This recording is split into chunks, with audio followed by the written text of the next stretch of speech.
Statues stolen in a major art heist in the 1960s are being returned to Thailand. A new exhibition at the Asian Art Museum of San Francisco explains how these artifacts ended up in its collection. NPR's Chloe Veltman reports it's part of a growing trend. Museums are opening up about dark truths. Last year, the Thai government sent a letter to the Asian Art Museum of San Francisco requesting the return of 4 ancient bronze statues when the museum dug into the backstory of these Buddhist images. It was not too difficult to determine that they were looted. Curator Natasha Reichel says these statues were among the many stolen about 60 years ago from temple ruins in a remote part of northeast Thailand. A few years later, a major donor gifted them to the Asian Art Museum. Even back then, Reichel says her institution had questions. You can see in the correspondence that they were concerned about the legality of this, but pretty much ignored it, put it to the side, and went ahead. The story of how these artifacts wound up in San Francisco and the steps now being taken to return them to Thailand are explained in Moving Objects, a new exhibition at the museum. I would love audiences to think of the return of these objects not as in any way a loss. And it's also, I hope, a way to form relationships with countries in Southeast Asia that's based on equity and collaboration. Until about a decade ago, most museums in the West didn't think too much about equity and collaboration when it came to acknowledging looted works in their collections, let alone giving them back. Elizabeth Merritt is with the American Alliance of Museums. The museum sector's stance was much more, we're the authorities, we're the experts, we're going to talk about these things we've studied in other cultures. But a growing number of requests from overseas authorities for the return of stolen artifacts, along with prominent investigations in the US media and government around a few of these cases, has led to greater public awareness about the sometimes murky origins of museums' stuff. Like, why do you have all this material from different cultures around the world, and how did you get it? Stephen Murphy is an archaeologist at the School of Oriental and African Studies, University of London. He says this shift is leading museums to re-evaluate their traditional role as universal custodians of the world's heritage and culture. Some are having more open conversations with the countries and communities whose stolen artifacts are in their collections, and also with the museum going public. I think if museums engage more openly with this, they will be able to develop a greater understanding among the public of the issues that museums face. The issues are substantial. Just give the stuff back already isn't always so easy. Many museums, including the Asian Art Museum of San Francisco, don't have dedicated money and staff to figure out questions of provenance. Sometimes there are competing claims, and some museums still worry that the countries requesting these objects won't be able to look after them. As the American Alliance of Museums' Elizabeth Merritt points out, caring for and researching cultural heritage is what museums do. I think it's really important that the public understand that museums steward these vast collections for the benefit of the public and what it takes to take care of those things. The Asian Art Museum is just one institution confronting these competing forces out in the open. And it's not alone. There's an exhibition at the National Museum of African Art in Washington, D.C., telling the story of sculptures stolen during a British raid on Benin City in the late 1800s. 29 of their Benin bronzes were repatriated in 2022. And the Museum of Food and Drink in Brooklyn, New York, recently organized a public event before repatriating more than 50 antique Mesoamerican artifacts to Mexico and other countries. Catherine Piccoli is the museum's curatorial director. Really a celebration of the way that we are retelling history from the perspective of the people who made the history and not necessarily the people who came in and changed the history. Meanwhile, the global museum community is watching. Umdalak Untrakun is the director of the Thammasat Museum of Anthropology in Thailand. She says she admires the Asian Art Museum's efforts to engage their visitors around issues of ownership and repatriation. This helps the audience understand the broader situation in which these objects were taken and highlights the exploitation involved in the illicit trade of cultural property. The museum is currently researching 15 other artifacts in its collection for potential return to their places of origin in Asia. Chloe Veltman, NPR News, San Francisco. I do understand the response about, not having people in your house and stuff like that. This is not pushback, but one thing that is a big complaint, especially around elderly people, is an epidemic of loneliness. And I think the ability to make money while having someone around who pays partial rent to you helps also deal with the loneliness issues that elderly people are having. So I think that might be a way of actually dealing with two birds with one stone, so to speak. You know, yeah, I don't want to rent to nobody, but you know what? At least someone's around if I need help, especially as you get elderly. It's hard to do things, or if you need help, there's no one around to see you when you die right there on the spot. No one comes to see you for like days at a time. Loneliness isn't just a mental health problem. It's correlated with elevated risk of chronic illnesses like diabetes and heart disease. And loneliness is at epidemic levels. So some doctors and therapists are writing prescriptions for socializing. NPR's Kiah Duggins reports. 7 years ago, Jerry Fusilier was deeply depressed, and he could not see his way out. My mind was just racing, thinking about this or thinking about that, and nothing was going right. He was living in a homeless shelter. Important relationships in his life had fallen apart. He hardly spoke to anyone. But he did start seeing a therapist. She made a suggestion. He was skeptical. You wouldn't have been able to tell me I would get involved with a health group. A health group where peer leaders help participants focus on social connection and healthy habits. Fusilier's therapist eventually wore him down. And I was so depressed that I would just say yes, trying to get her to stop. He now credits this program with helping him completely turn his life around. I actually opened up and started talking. He attends something called Community as Medicine. Once he joined, Fusilier started forming relationships with other people in his group.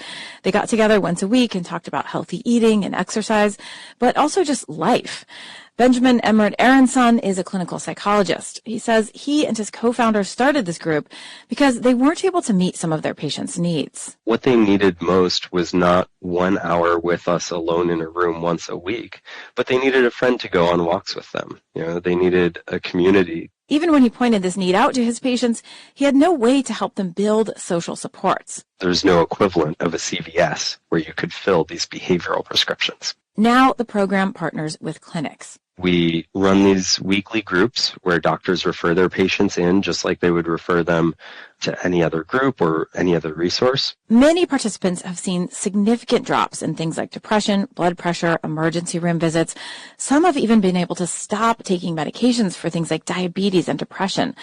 The organization is trying to scale up, making the case that this kind of intervention will save insurance companies money. Emert Aronson says despite their success, these common sense solutions are not an easy pitch to the American medical system. I think that big broccoli can't touch big pharma, and that's the reason that it's harder to sell these interventions. Some research suggests programs like this are getting some traction. Jill Sonke works at the Florida Center for Arts and Medicine. Sonke has studied social prescriptions all over the world. It's still rare in the U.S. It's just a new idea.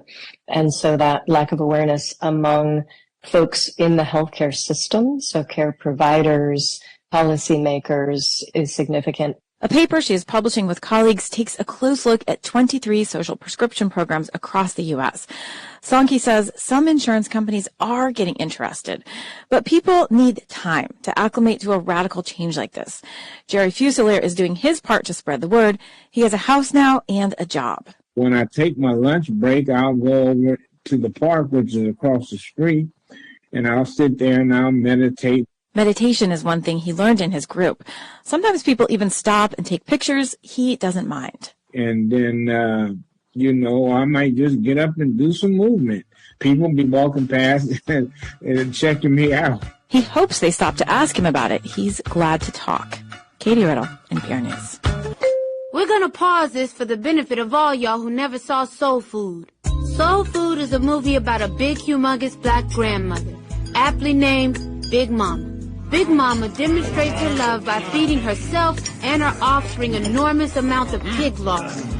Then, get this, Big Mama's arteries are so clogged, they gotta amputate her arm. It was her leg. Right, okay, whatever, leg. Then, she dies of a heart attack. Or another stroke, or something. God called her home. And what does the family do after she dies? They get together for a Sunday dinner and eat the same food that just killed Big Mama. The same ain't food. They didn't learn a lesson. Nobody went on a diet, and that's the end of the movie. Our next story tonight is about sugary drinks and their bitter truth. A new study is out. It says that in the year 2020, sugary beverages caused 2.2 million new cases of diabetes. Your sodas, cold drinks, flavored juices, sports drinks, they caused 2.2 million cases of diabetes in just 1 year the world over. But this is not surprising. On average, every year, these drinks are responsible for more than 2 million diabetes cases and more than 1 million cases of heart disease. Yet their consumption is on the rise. How big is this market? Why is it still growing? And what can we do about it? Here is a report. Work out in the morning? Have a sports drink. On your way to work? Grab some flavored water. Done with a meeting? Have a Diet Coke. Is this what your day sounds like? If yes, then it is punctuated by sugary drinks. Your sodas, cold drinks, flavored juices, sport drinks, the relatively cheap, easily available, very tasty, sugar-sweetened beverages that come with a hidden bitter truth. A new study is out, and it shows that in the year 2020, sugary drinks caused about 2.2 million new cases of type 2 diabetes globally. This is not surprising. With the rise in sugary drink consumption globally, diabetes and heart disease are on the rise as well. In fact, on average, the world over, sugar-sweetened beverages are responsible for about 2 million cases of diabetes, 340,000 deaths from diabetes, and about 1 million cases of cardiovascular disease. While these are global numbers, not all countries share the burden of these health consequences. Over the past few years, soft drinks have faced a decline in North America and Europe. This is mostly thanks to policy regulation. And it is good news, but this has forced soft drink giants to look elsewhere and seek new customers in the developing world. So in recent years, Sub-Saharan Africa and Latin America have seen the biggest jump in consumption. And now, more than 3/4 of deaths from cardiovascular disease take place in low and middle income countries. Because you know how this works. You already know why sugar-sweetened drinks are bad for us. They rapidly flood the body with empty calories. They lead to obesity, liver damage, hypertension, heart disease, type 2 diabetes, and even blindness, amputations, and premature death. All these risks are well documented. Yet the consumption of these drinks is rising globally. As per reports, in 2023, this industry stood at $216 billion. By 2029, it's expected to reach $327 billion. That's an increase of more than $100 billion. And it's harming us in more ways than we realize. Yet so far, only 80 countries have adopted measures to decrease sugary drink consumption.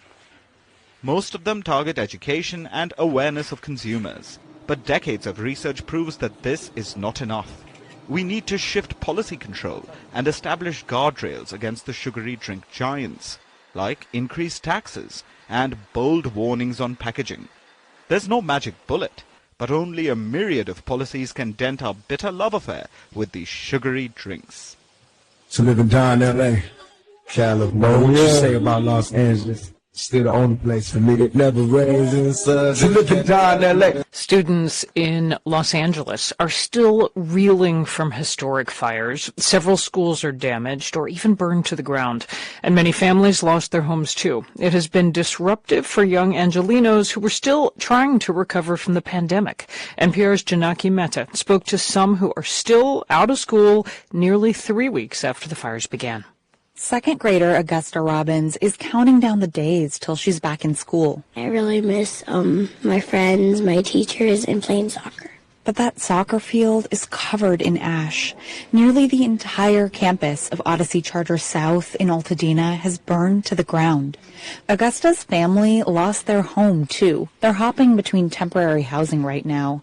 Augusta says thinking too much about all that makes her anxious. I feel sad about my school and my house and all my friends.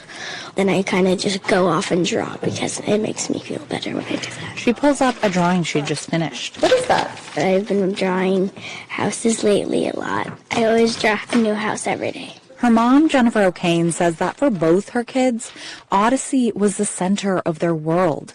They'd lived in Altadena for many years, but they just bought their home about a year ago. It's a really special school, and a part of our moving to that house was we were like 3 minutes from the school.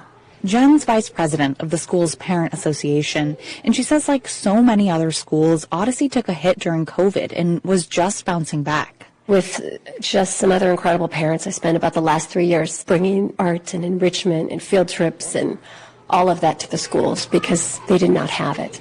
Now, with no school to go back to, she worries about the future of her kids' education. This massive disaster and trauma and on all of our kids and the future and how that unfolds is just giant. Yeah, it's crazy. Everybody's distracted and everybody's like worried. 12-year-old Indy Rothman has already had her schooling disrupted multiple times. It kind of gives me flashbacks to COVID, and I'm kind of about to go insane. Indy's family is also displaced while their house is being assessed for damage. It could be months before they can go back. Her school, Octavia E. Butler Magnet, did survive the fires. It was being cleaned up when we met recently. As Indy stood outside the building, she got emotional, thinking about its empty halls. I just feel like if I go in there, I'd like cry and I'd feel weird, because it's usually super loud and crazy, and it's not. It's going to be quiet. This century-old school, which sits on a hill at the highest point in Pasadena, is a boon to many in this community. It was recently renamed after the pioneering Black author Octavia E. Butler, who's a student here. We came here because we are a multi-ethnic, multi-religion family, and I really wanted my kids to experience a racially diverse, working-class, family-based town. That's Indy's mom, Sandy Rothman. I mean, this was a district that was gutted by redline tactics and integration issues that led to white flight, and they've been through multiple phases of coming back. We are a high-need school.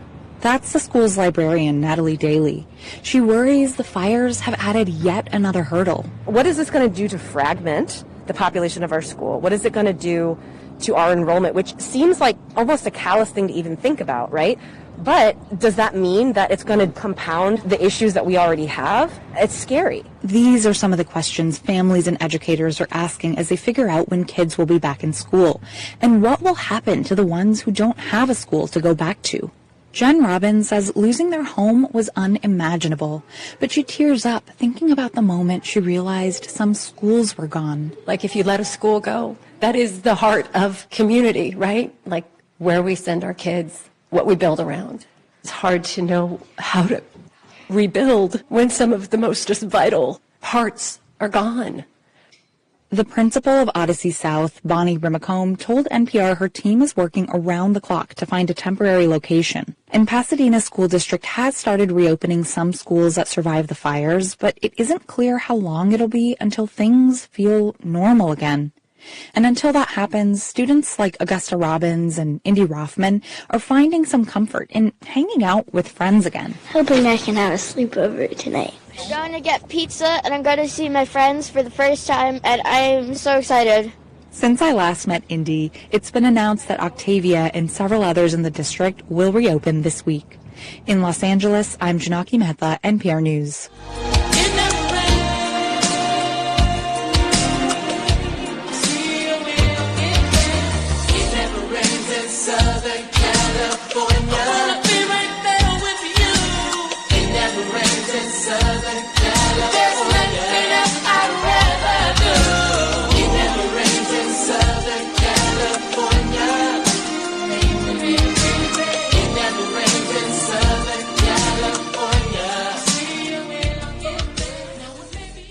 The California wildfires this month have left the future of the thriving and historic black community of Altadena in doubt. The Eaton fire killed 17 people and destroyed 9,400 structures in the Los Angeles suburb. One extended family of musicians lost almost everything, even the photos and videos that helped shape their story. They owned dozens of homes, but just 2 survived. Elise Preston shows us the impact of their losses.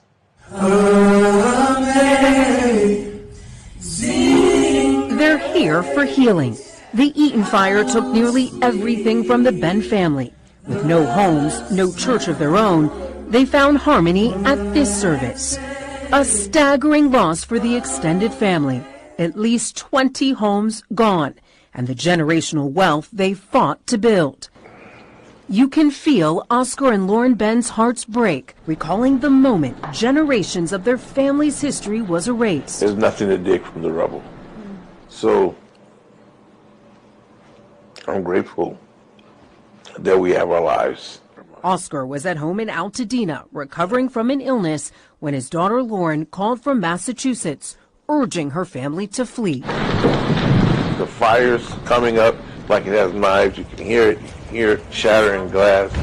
His granddaughter Treasure is 4. The volcano was trying to put fire in the whole city. The volcano put fire to the whole city. Yeah, all my stuff is gone. But it's not just stuff. These ashes blanket the land 6 generations have called home. Things that remind us of our current, past, those keep us human. That being gone feels inhuman. We can never recover the parts of our history that we've earned. Like many, the Bens migrated from the Jim Crow South decades ago. Oscar's mother, Marie, married the man of her dreams and stayed to raise their family. Why Altadena? You didn't have to worry about them not being served if they went into a restaurant. The 85-year-old is now separated an hour away. I miss my great-grandchildren. Unlike many cities across the country where black families were blocked from buying property, Altadena was a safe haven. It is amazing what you all were able to accomplish. There's so many people who look like us who could not buy homes at that time. In fact, my name was on a few of them. Flames destroyed all 3 of the homes the matriarch owned and where music took root. You lost your instruments. Every one of my instruments. I had 2 organs and several keyboards, about 5 or 6 keyboards. The music, that is integral to our growth. Just as important as anything else, our lifeblood. Lauren and her sister Angela are scrambling to find a long-term rental. They're crammed into an Airbnb while the grandmother's insurance claims get settled. I cried this morning before we went to go look at the other house. We just have to stay strong, be diligent, and continue to love one another. A love they say they will lean on as they rebuild. There's no plan to sell. Absolutely not. If Altadena changes, will you walk away from the land that's been in your family? No. No. We've earned that land, and our grandmother has done an incredible job of managing a legacy. You had mentioned the history that you all had lost. We were able to pull up some documents of your family. Is this your wife, a yearbook photo? That's my wife. Your mother, what's going through your mind? We don't have this, but it brings me hope that it can be found.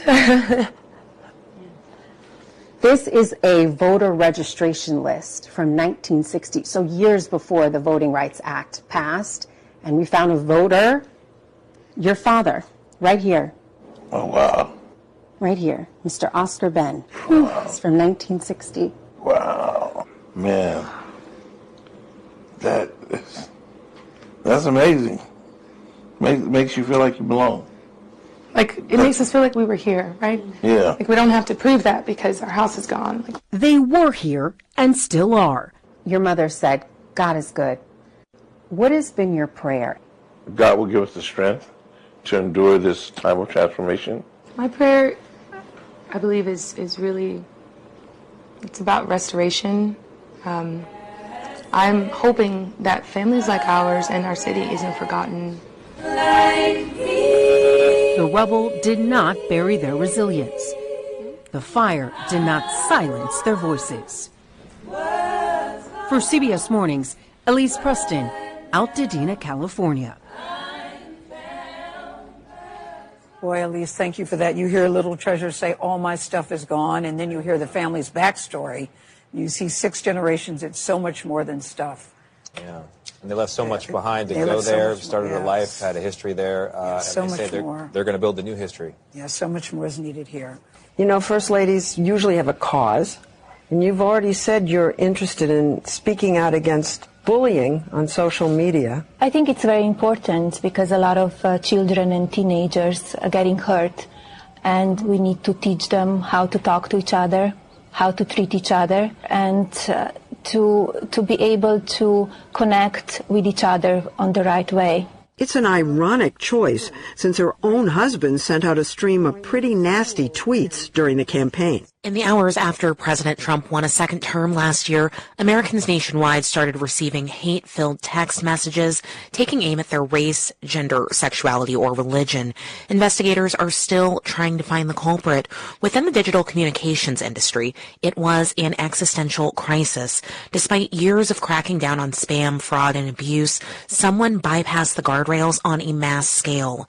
NPR cybersecurity correspondent Jenna McLaughlin has more. Dr. Robert Greene II says his students were rattled on election night. The candidate that inspired so many of them, Vice President Kamala Harris, was clearly losing. The atmosphere on campus was incredibly tense. Greene is an assistant history professor at the historically black Claflin University in Orangeburg, South Carolina. After years of escalating dangerous rhetoric from Trump and his allies, the president was back. Students were already scared and unsettled, Greene said. Then they started getting disturbing text messages. The content was what was particularly shocking. This idea of lining up people to be put back into slavery, things like that. The texts were explicit, commanding students by name to work on a nearby non-existent plantation. But it wasn't just Claflin in the crosshairs. It was other minority students, descendants of slaves in North Carolina, members of the LGBTQ+ community, Muslims. Each got a message tailored with threats about deportation, re-education camps, and slavery. It was a tidal wave of hate. Law enforcement is still trying to figure out who was behind the campaign nearly 3 months later. But for people in the mobile communication space, this attack was exactly the kind of thing they had been working to avoid. NPR talked to nearly a dozen people involved in the industry to try and get to the bottom of how this racist mass text campaign might have happened. And so when I heard, I was like, there's an open door and somebody's going to get in big trouble for having that door be open still. That's Brad Herman. He's the founder and CEO of a mass texting company called Text 'Em All.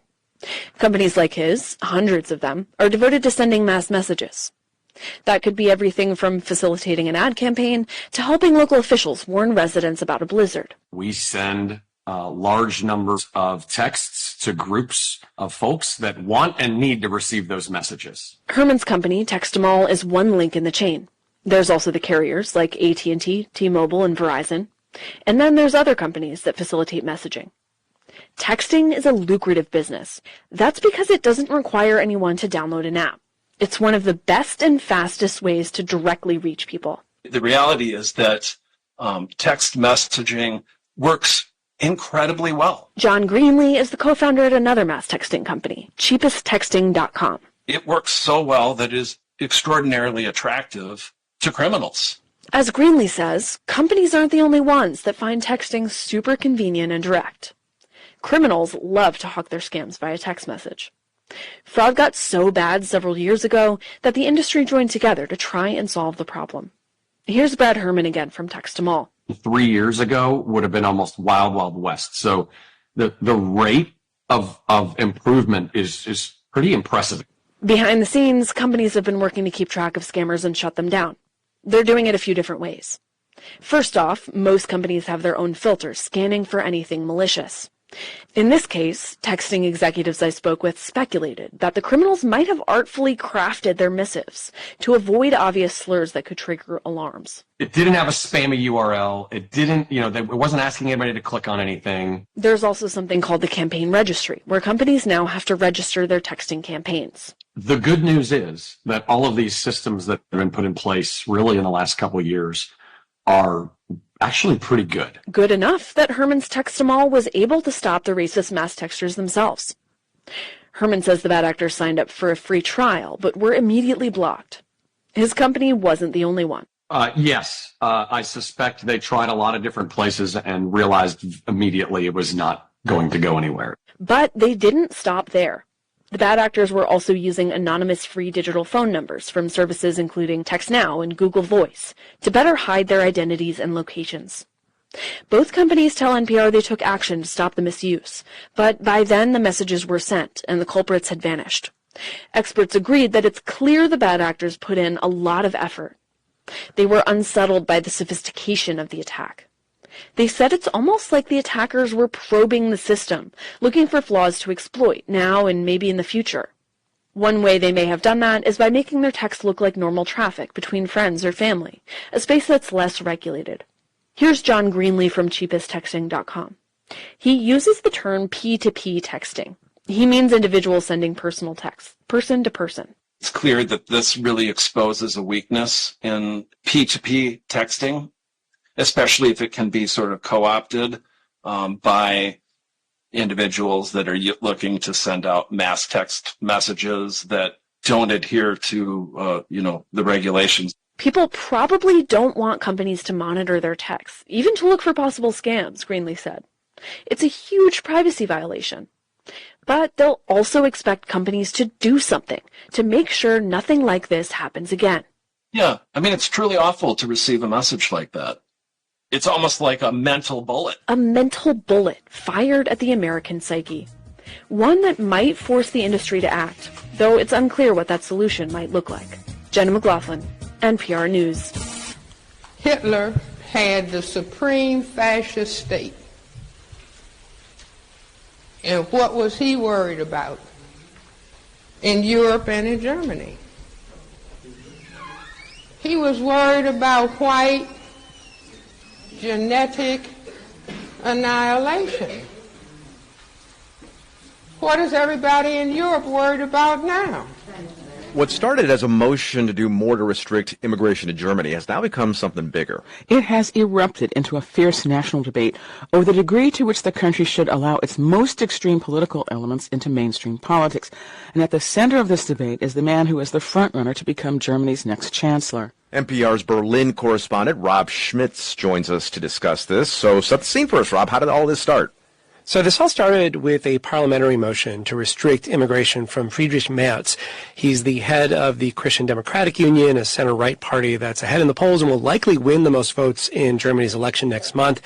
And that means Merz will likely be Germany's next chancellor. All right, so what did he do in Parliament this week?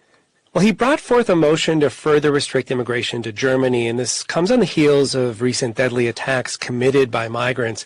Now, on the face of it, there was nothing off about Merz's motion in Parliament about this, but it was how he was going to pass this motion that really upset much of Parliament and many Germans. Upset. So what was so upsetting to lawmakers about that? Well, none of the mainstream parties were interested in voting with Merz's party on this proposal, but there was one party that was very keen to join him, and that's the AfD, the Alternative for Germany party, which is considered by Germany's political establishment as an extremist right-wing party. The AfD has advocated deporting all Germans with a migration background. Some of its members use Nazi slogans, and the party is under domestic surveillance for the threat that it poses to Germany's democracy. So, Rob, just a guess here, but because of Germany's history in World War II, I'd imagine that a party like AfD is probably worrying a lot of people. Yeah, that's right. And since World War II, there's been a consensus among Germany's mainstream political parties that extremist parties must never be allowed in government again. And when the AfD first gained popularity a decade ago, Merz's party and Germany's other mainstream parties made a pact to never cooperate with the AfD. This was called the firewall. But now Merz is signaling that he's open to cooperating with the AfD on this immigration motion, and here's how he defended his decision. Eine richtige Entscheidung wird nicht dadurch falsch. And he's saying here that the right decision does not become wrong because the wrong people have made it. The decision, he said, is still right. Okay. How are other mainstream parties responding to all this? Lots of anger. As Merz defended himself, a yelling match began in Parliament, and Chancellor Olaf Scholz finally took the podium. Here's what he said. Scholz said that 3 weeks ago, Merz promised never to cooperate with the AfD, and voters trusted him. What are these words worth now, he asked. Former Chancellor Angela Merkel, who's in the same party as Merz, also has criticized him for doing this. Any indication of why Merz did this? Well, there is an election in a few weeks, and it's possible Merz is cooperating with the AfD on immigration because up to now, The AFD has owned this issue, and it's led to high poll numbers. They're now in second place, and Elon Musk has recently come out to support them. So the logic goes, if Merz's party can steal some of that spotlight, perhaps he can chip into that support and take some of those voters to his party. But many are blaming him for playing a dangerous game with Germany's democracy on this. That's NPR's Berlin correspondent, Rob Schmitz. Rob, thanks. Thanks. I think that the white people should be ashamed of the deplorable situation that has been existing in the Congo, which is not the fault of the Congolese, but which is the result of instigation by European powers who are fighting each other over the mineral wealth of the Congo. And now to make it appear that the Congolese themselves are criminals or brutes because they're reacting to these injustices that they've been victimized by is again ducking the question. First, we go to the east of the Democratic Republic of Congo.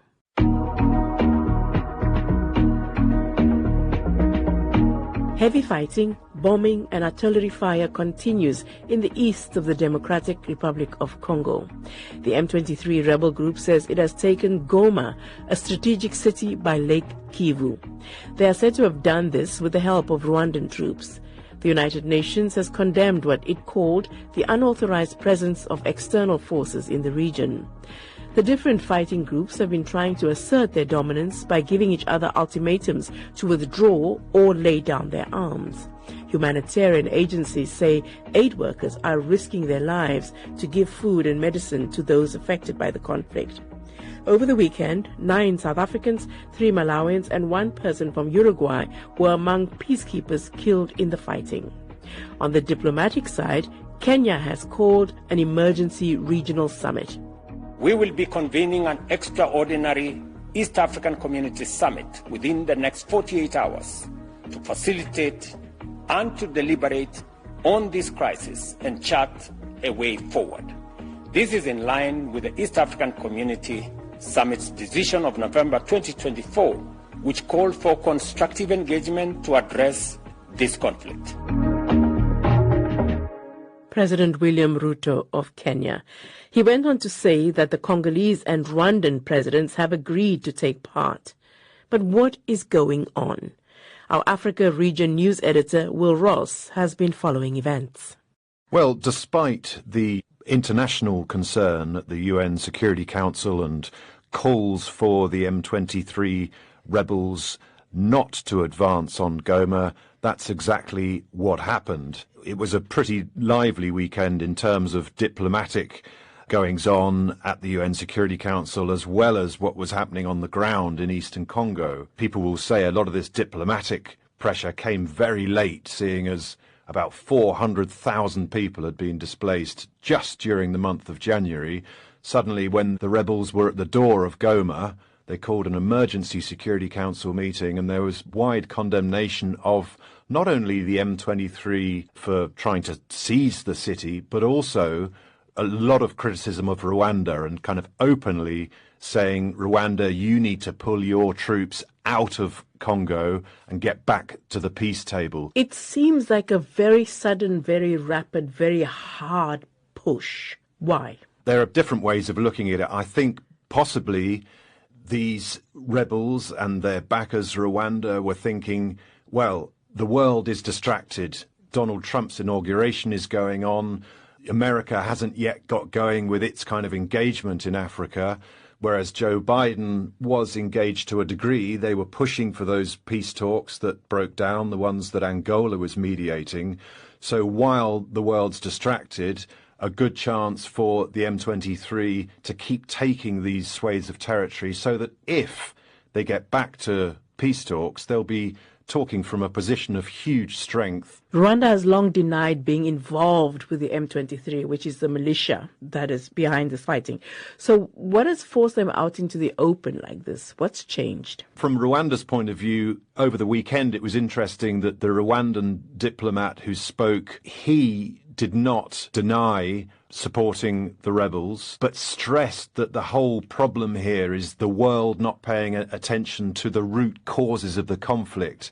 And Rwanda all along has said its concern, number one concern, is the security of its country. And as long as there are Hutu rebels in eastern Congo, it has the right to defend itself and has in the past said it has the right to go over the border and make sure the country is safe.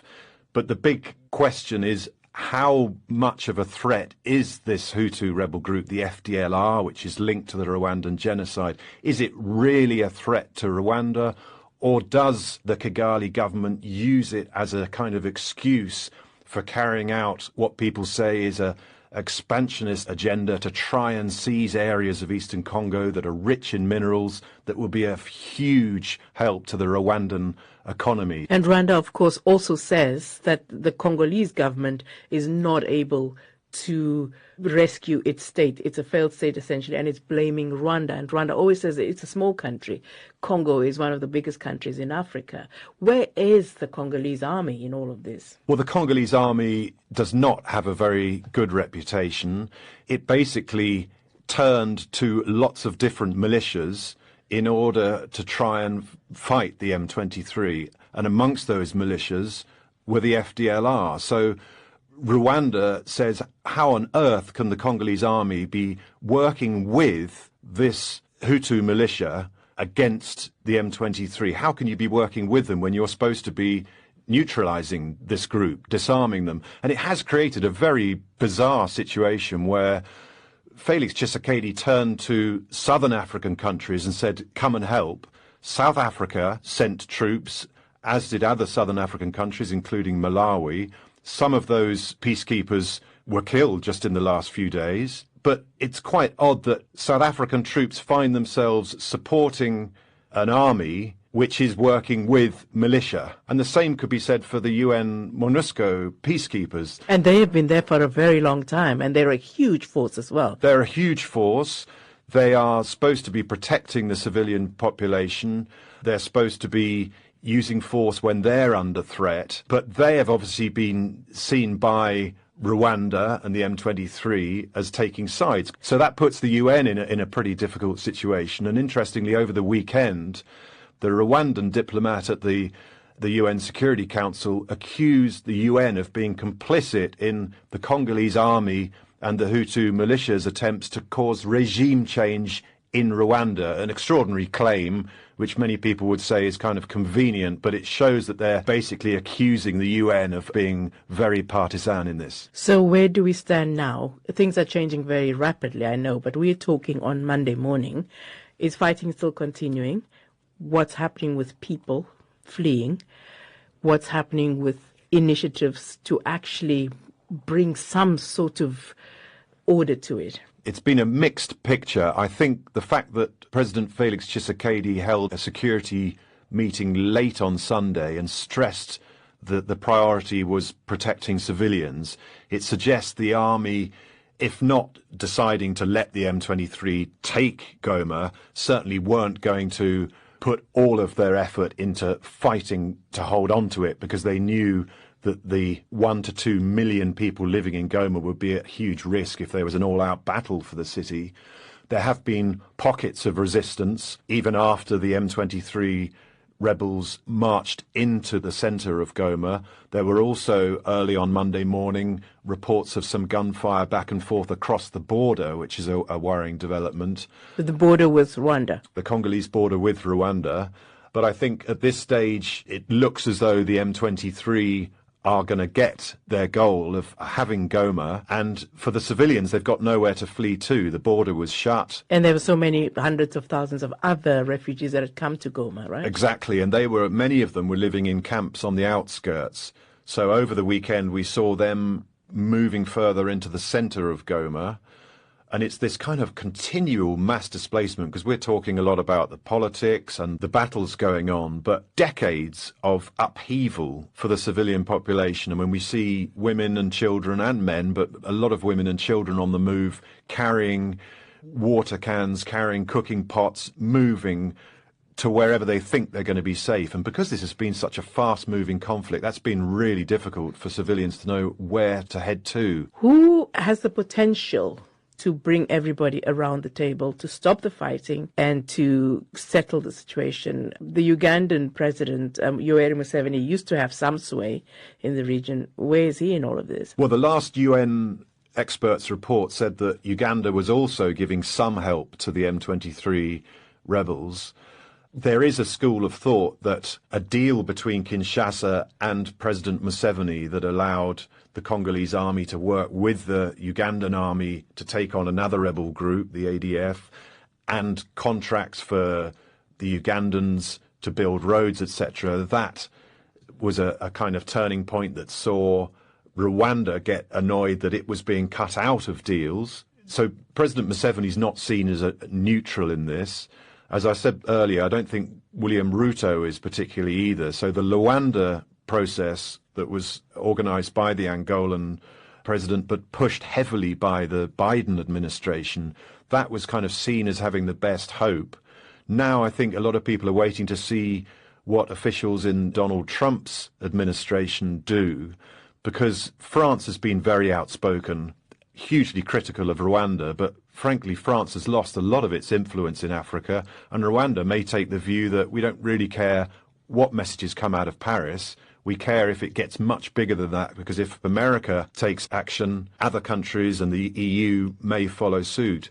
And if we go back 2012, when the rebels briefly took the city of Goma again, there were sanctions put on Rwanda. Rwanda pulled back the support. The M23 were pushed out, and then they stayed like that for years in limbo, with the rebels all pushed away from eastern Congo into camps in Uganda and Rwanda.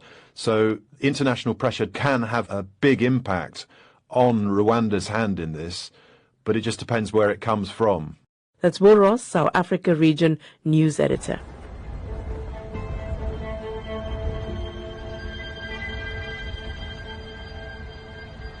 I turned the ISO up on my camera, and I have this dark photo of this flag waving, and smoke is, tear gas is coming down, and there's hardly any more people up the top.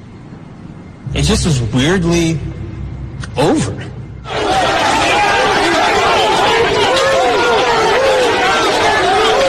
You know, I walked 2 blocks, called an Uber.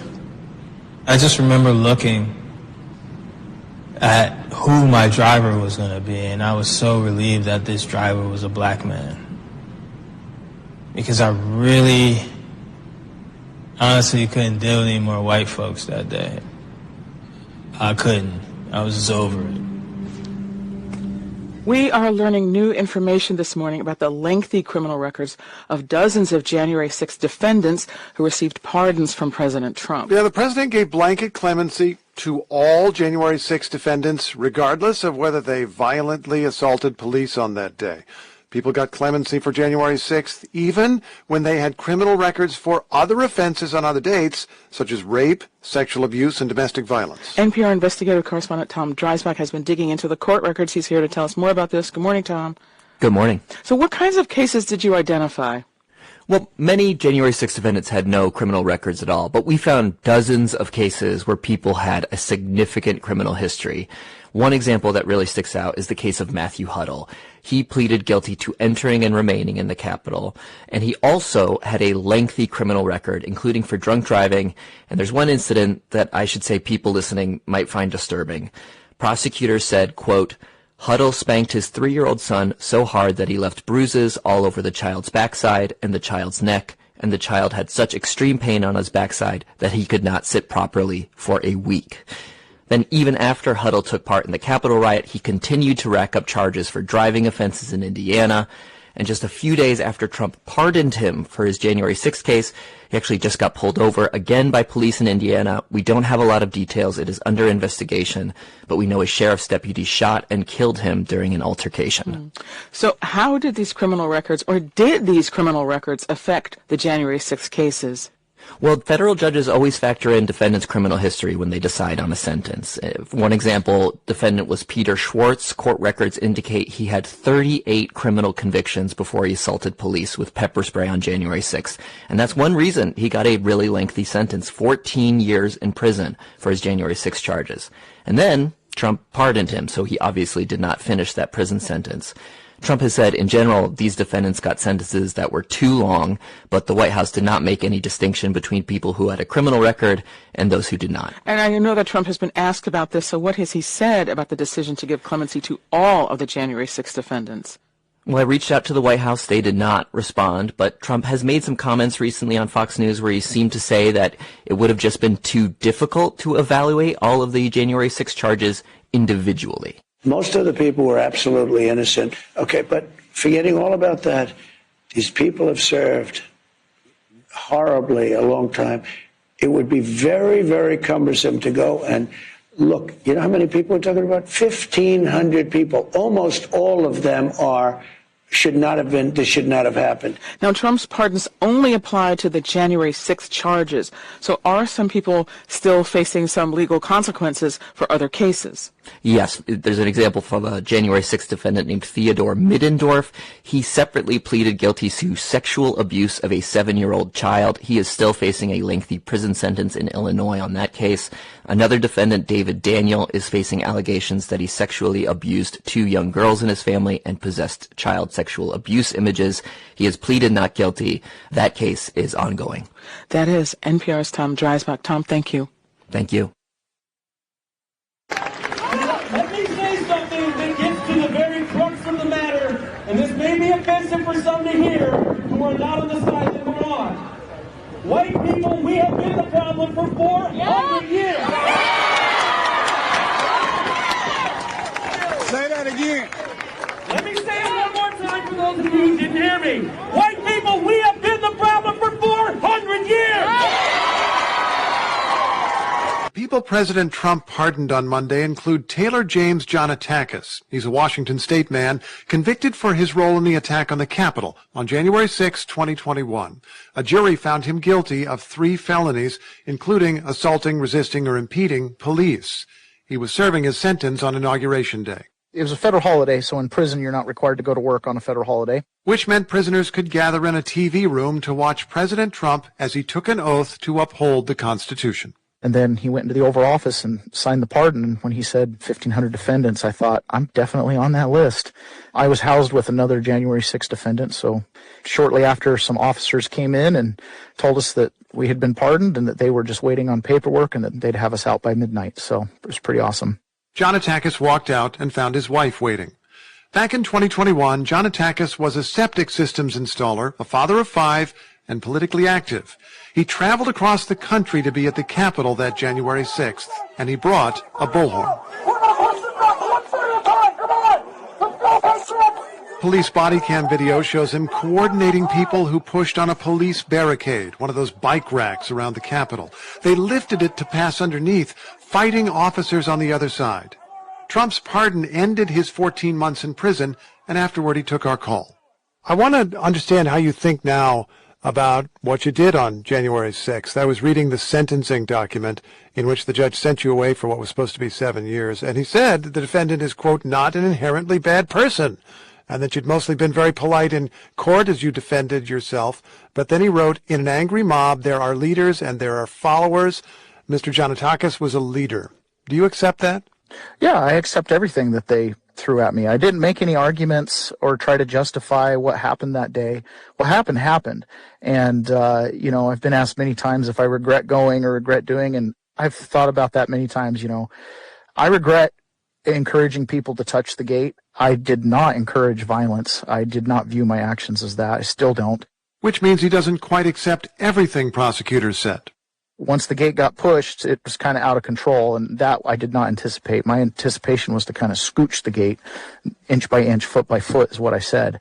I'm not sure what you mean exactly by scooch the gate, but the way that this is described in the sentencing document is there was one of those metal barricades and that it was lifted up so that people could get at the police underneath the barricades, and that you, according to the judge, called on people to break through a police line, and once enough rioters had heeded your calls and swarmed against the police line, you deployed your megaphone to give encouragement and step-by-step instructions for overpowering the police. Is that what you meant by scooch?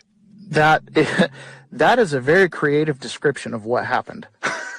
So by scooch, I literally meant I wanted to scooch it like 1 inch, just scoot it on the ground, keep it between us and the officers. And keep pushing back and pushing back. And eventually get in? And take the space, right? Like when you study civil disobedience, it's a game, you know. 1 foot!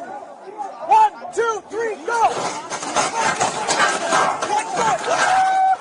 When I said 1, 2, 3, go, which I did do, the gate was then shoved. I didn't shove the gate. In fact, I was trying to hold on to the gate and pull it back down. The video does show his hands on the bike rack as it moves. And once the gate was off the ground, at that point it was kind of a melee. NPR's Tom Dreisbach looked over the trial record of what John Taake did next. At one point, he actually grabbed an officer's arm, and that officer said they were so threatened in this melee, in the violence that day, that A, they thought that their leg was going to be broken, and B, they thought they might die. What else did he say and do that day? Well, just in the immediate aftermath of the riot, while it's going on, he filmed himself, with the Capitol in the background, talking about if the members of the mob had actually been able to storm the Capitol and see individual members of Congress, he said, quote, "We probably would have murdered a few of them." At sentencing, the judge said John Taake had been changing his story, sometimes regretting and sometimes minimizing his actions. When we spoke, I asked John Taake about the court record. The judge also referred to your social media posts the day before saying, quote, "Burn the city down. What the British did to D.C. will be nothing," which is 1814, the British burned Washington, including the Capitol. And then right before, on the way over to the Capitol, you posted a video saying, "Maybe we'll break down the doors." Are we misunderstanding those? So the burn the city down post, I am not certain I made that post. And in my mind, when I said we're going to go break down the doors, maybe we'll go up and we'll bang on the doors. Not that we're violently break in. That is not who I am. But in the world of hyperbolic rhetoric and talking through a podcast to a podcast audience, that was kind of my visualization there. Let's talk about how you see this pardon now. Do you see this as relief or some kind of vindication? I see it as relief. And as far as vindication goes, I've never looked for vindication or anything like that. This is just relief. Some of those Trump pardoned have spoken of retribution, though in our conversation, John Taake didn't. He insists that at his trial he wanted to take responsibility, and he conducted his own defense. And my defense was, I apologize. If President Trump were to call on people like you again, going to be a big protest at the Capitol, we need to make our voices heard, would you do it? No. No, absolutely not. I believe in the First Amendment and our right to assemble and to protest and to redress our grievances. I believe in all of that. I don't think Donald Trump was trying to call for January 6th violence and things like that. That's my opinion. But I will not be traveling across the country to be attending anybody's protests. No. Now, as he was talking, I thought about what society generally wants from somebody who rebels. Society wants them back in society. After the Civil War, for example, the losers had to accept that the war was over and that they lost. I said this to John Taake and asked if he accepts that his cause lost. Are you at that point? I was at that point in 2021. On January 20th, 2021, when Joe Biden put his hand on the Bible and took the oath of office, he's the president. In my mind, there was no coming back around. Like, America matters too much, and we can endure 4 years of Joe Biden just like we did, right or wrong, whether you liked it or not, right? Some people are going to have to now endure 4 years of Donald Trump. It's just the way it works. Like my protest was over on January 6th. That was the moment that, in my opinion, the Republican legislatures were supposed to talk about election irregularities, send it back to the states, and follow the constitutional process. That was disrupted. They later chose not to do that. That's their prerogative. We elect them to go to Washington and make those hard decisions. So who am I to stand in the way of the people? Prosecutors, of course, defined January 6th as an effort to stand in the way of the people, canceling the people's votes with an unconstitutional scheme. Taylor James John Taake favored that effort, but acknowledges Congress was within its rights to say no. When it was over, his side simply went on to campaign in the next election. As it happened, that effort within the democratic system worked, which is how John Taake got his pardon. Come here, Susie. You remember me? Your daddy's friend, Henry? No, don't! The Houston man pardoned by President Trump for his role in the Capitol riot, now wanted for local criminal charges. There is currently an active warrant out for Andrew Taake on charges of solicitation of a minor. ABC 13's Maya Shea has more on where the charges came from. Andrew Taake was charged in 2016 for online solicitation of a minor. He was allegedly caught up in a local sting by the Internet Crimes Against Children Task Force. As of today, he is again a wanted man. Local authorities are having to once again try to find Andrew Taake 8 years after he was initially charged with solicitation of a minor. Last week, he was granted a full pardon and released by the Bureau of Prisons for his role in the January 6 riots. But records show local authorities wanted him held and transferred. According to the Harris County District Attorney's Office, Taake was charged with online solicitation of a minor in 2016. That case was still ongoing when January 6 occurred, and in 2022, the Harris County Sheriff's Office requested a hold of Taake if he was released from federal custody. And then, on January 15th of this year, the District Attorney's Office faxed a warrant to the Bureau of Prisons. 5 days later, he was still released. ABC 13 went looking for Taake at his last known Houston address. A man living at that apartment says they still get Take's mail, but no one has seen him around. In a statement, District Attorney Sean Tier says rearresting individuals like Taake who were released with pending state warrants will require significant resources. Know that we are already in the process of tracking Taake down, as he must answer for 2006 charge of solicitation with a minor online. We have contacted the Bureau of Prisons and are waiting a response. We have also asked for documentation, including that search warrant with Andrew Take's name on it. When we get that, we of course will bring it to you. Reporting from downtown, Maya Shea, ABC 13, Eyewitness News. So I want to ask you about the Vice President, J.D. Vance. He said, this is a week ago, he said, if you committed violence on January 6th, obviously you should not be pardoned. Why is your vice president wrong? Well, only for one reason. They've served years in jail. They should not have served, and they've served years in jail, and murderers don't even go to jail in this country. And we had 1,500, we have 16 under review. As you know, we commuted about 16 of them because it looks like they could have done things that were not acceptable for a full pardon. But these people have served years of jail, and their lives have been ruined. And in many cases, listen to me for a second. Stop interrupting. They've served years in jail, and if you look at the American public is tired of it. Man recently pardoned by President Trump for storming the Capitol in this January 6th riot, shot and killed by a sheriff's deputy in Northwest Indiana. Yeah, it happened during a traffic stop. WGN's Christine Flores has the latest now from Lowell, Indiana.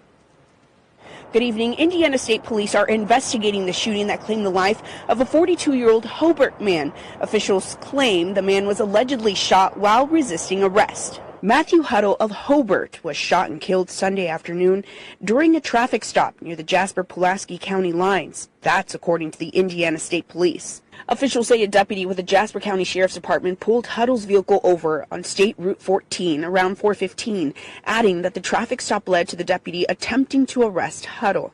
That's when Huttle allegedly resisted and struggled with the officer. Officials say that altercation led to the deputy firing his gun, killing Huttle. According to state police, Huttle was in possession of a firearm during the traffic stop. Huttle, along with his uncle Dale Huttle of Crown Point, were recently pardoned by President Donald Trump for taking part in the January 6, 2021 Capitol riots. According to the FBI, Huttle was inside of the Capitol for 10 minutes, but remained on the Capitol grounds for several hours. Matthew was tracked down and arrested in Boise, Idaho. He was released on July 17th, according to the Bureau of Prisons. In a statement, Sheriff Patrick Williamson of Jasper County said, "Our condolences go out to the family of the deceased, as any loss of life is traumatic to those that were close to Mr. Huttle. I will release the officer's name once I have approval from the state police detectives." State police have not provided further details on why the traffic stop was conducted. The officer involved has been placed on paid administrative leave. That's just policy and protocol in incidents like this. Reporting from the Indiana State Police Office, Christine Flores, WGN News.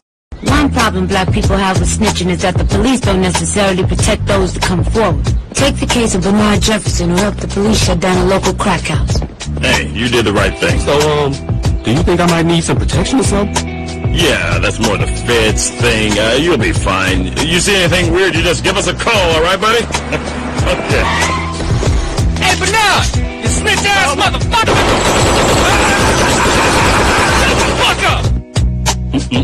Bernard lived, but when he refused to identify the man who shot him, he was charged with conspiracy and sentenced to a month in jail.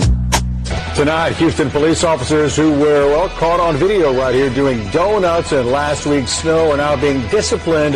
That's according to the police union. But that didn't stop the union from firing back at one of the men who recorded the stunt. In a series of posts, they called him out for, quote, snitching, which he says put a target on his back. ABC 13's Alex Bozargian joins us live. And Alex, activists are worried about the message this could send.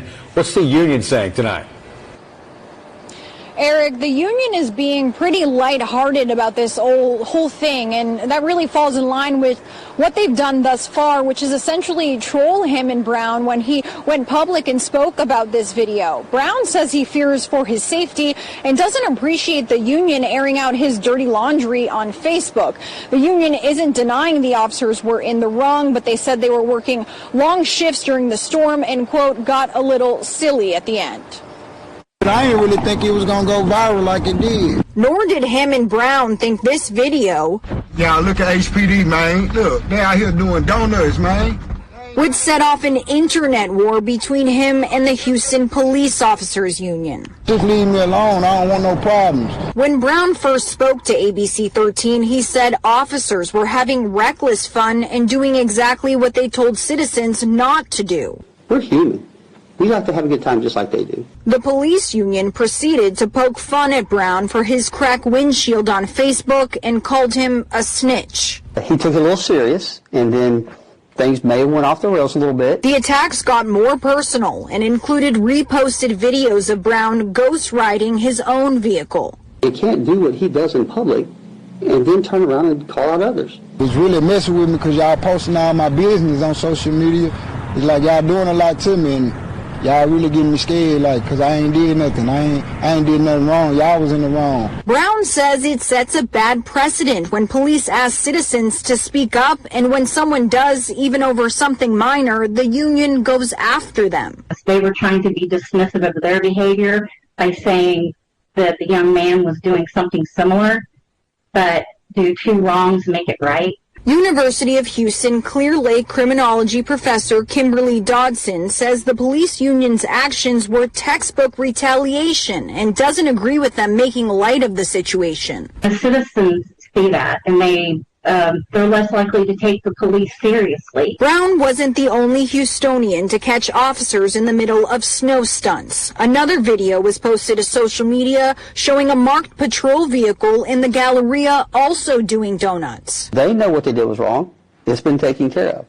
And for the public to be concerned about complaining on police officers, there's no concern there. You can complain all you want. We don't go hunting people they complain on police officers. That's not what we do. Community activists say it begs the question of the purpose of airing out Brown's dirty laundry and how that may impact public trust going forward. You wanted to send a message to all other young men in this community and everywhere else that if you expose police misconduct, we're going to target you. That's HPD. I'm Alex Bozargian, ABC 13 Eyewitness News. The man knot, race, class, genre, and the dilemmas of black manhood. Meanwhile, also developing at this hour, the New York State trooper who said that he was shot during a traffic stop on Long Island has turned himself into police. Prosecutors say Thomas Macia actually shot himself and then lied about it, and he and his parents are now facing charges. Fox 5's Jessica Formosa is live in Mineola with the developments out of the courtroom today. Jessica. Bianca, that's right. We have a lot of questions, and we're hoping that the DA answers these questions in the next 30 minutes. She will be hosting a press conference to outline exactly what happened here. But what we do know is that Thomas Macia Jr. did shoot himself, and now we also know that his parents are caught up in this mess. Now, take a look at this video. This is video of all three being escorted this morning by police. We know that they turned themselves in. They were then taken to district court in Hempstead, where they faced the judge for the first time. They're their lawyer entered a non-guilty plea for all three. They are all three now released. According to prosecutors, Thomas Jr. drove to the southern state that October. He emptied 22 caliber shells, then drove to Hempstead Lake Park, where he shot himself in the leg. Authorities say after that he drove home to drop off the gun. After doing that, he drove back to the southern state, and that's when he made the call, calling for backup, saying that he was just shot by a man who was driving a dark Dodge Charger, that is. There was a manhunt for that shooter that we now know never existed. The gun that was used was found at the foot of the parents' bed. The parents now charged with criminal possession of a firearm. Thomas Jr. has been charged with tampering with evidence, falsifying documents, and official misconduct. Now you're about to hear the back and forth between Thomas Jr. as he walked out of court and his attorney. Thomas, anything you have to say? Did you shoot yourself that day? Why did you do it? Can't say anything right now. I'm sorry.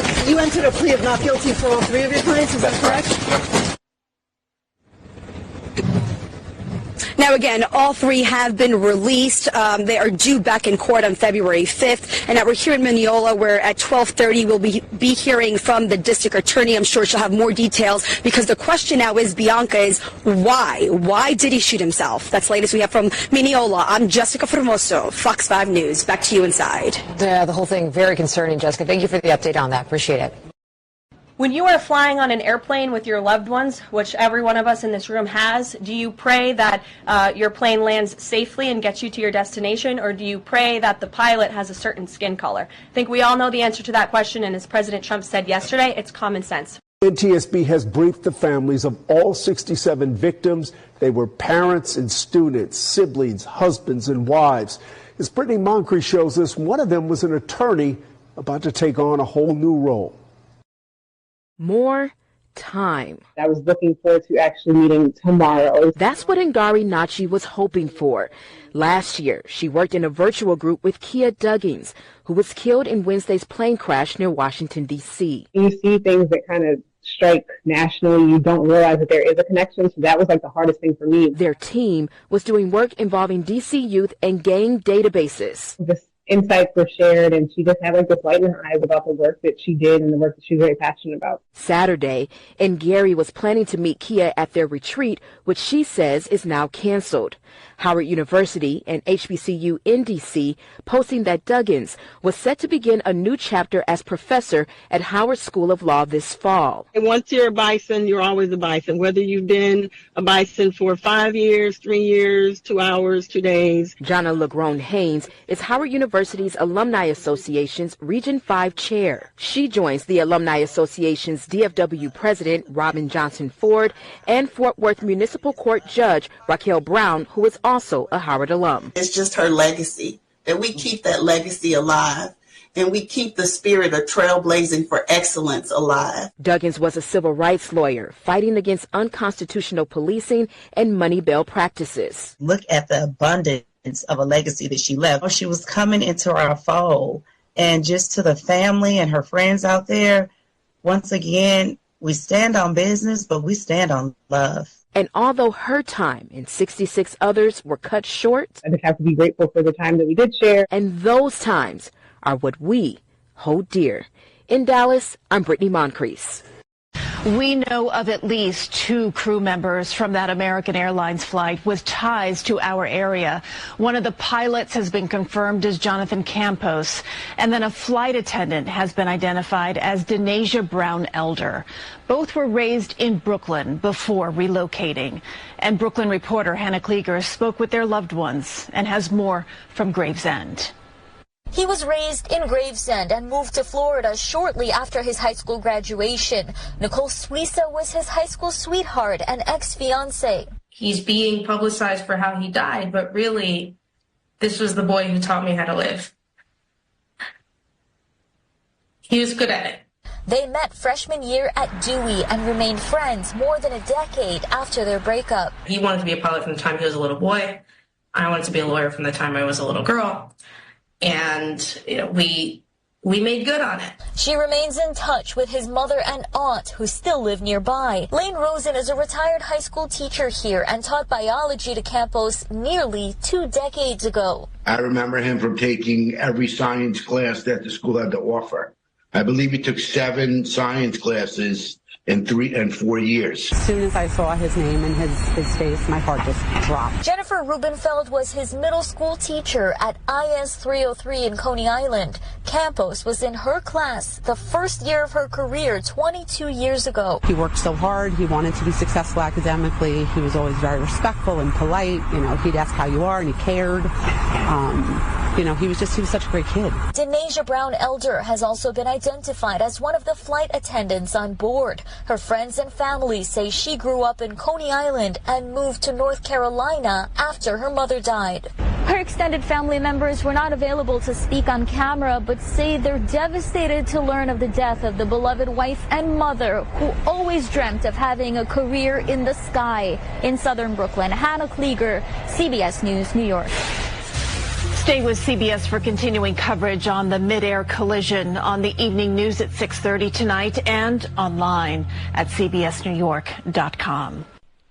Context of White Supremacy. For those who do not have the visual, all of the names of the people that we just heard, victims in the D.C. crash of this past couple of days: Danasia Elder, Kiah Duggins, Jonathan Campos, all of them non-white. Mr. Campos, I had to look a couple times, but I'm pretty sure non-white. You can look yourself, Jonathan Campos, C-A-M-P-O-S, see if you think he'd be classified as white or not white. I think he's a non-white male, but the other two, Kiah Duggins, Danasia Elder, I don't have any suspicion there. Black females, both part of the 67 victims who perished in the crash close to the Reagan National Airport in D.C. There were a number of non-white people who died in that number of 67. Those were just 3 that I saw. Like, wow.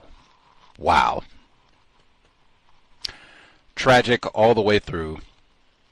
Condolences to all the victims of racism who perished there. Gus T. Renegade in for another broadcast, hopefully to share constructive information on the system of white supremacy. Today's date, Negro History Month, Day 1, February 1, 2025. So I have been told. This is our weekly compensatory call-in, not for spectators. Dial in if you have thoughts, observations, counter-racist suggestions to share. This is the specific program. If you have a news report, an observation, a question about a previous program, a counter-racist suggestion, you've been doing some meditating and thinking, and perhaps you've come up with a way that we can replace white supremacy with justice. This is the program to dial in if you have a thought to share, if you'd like to get feedback from other victims. This is the time to share. Not neutralizing workplace racism, not the book club, not other broadcasts. We have guests on. People will call in and talk about totally unrelated subject matter. This is the time to dial in if you have commentary to share, to chat about. Not for spectators. Feel free. Give us a jingle. The number is 605-313-5164. The code 564943 pound. Press star 61 if you would like to participate. Scooch. Bad actors. Scooch. Bad actors. Those are the words for the day. I reckon evidence of just the extraordinary skill of individuals classified as white. bad actors, and that is skill with words. Any hoodles. Before we get to folks who dialed in, one, we should be here tomorrow, 8 p.m. Eastern, 5 p.m. Pacific.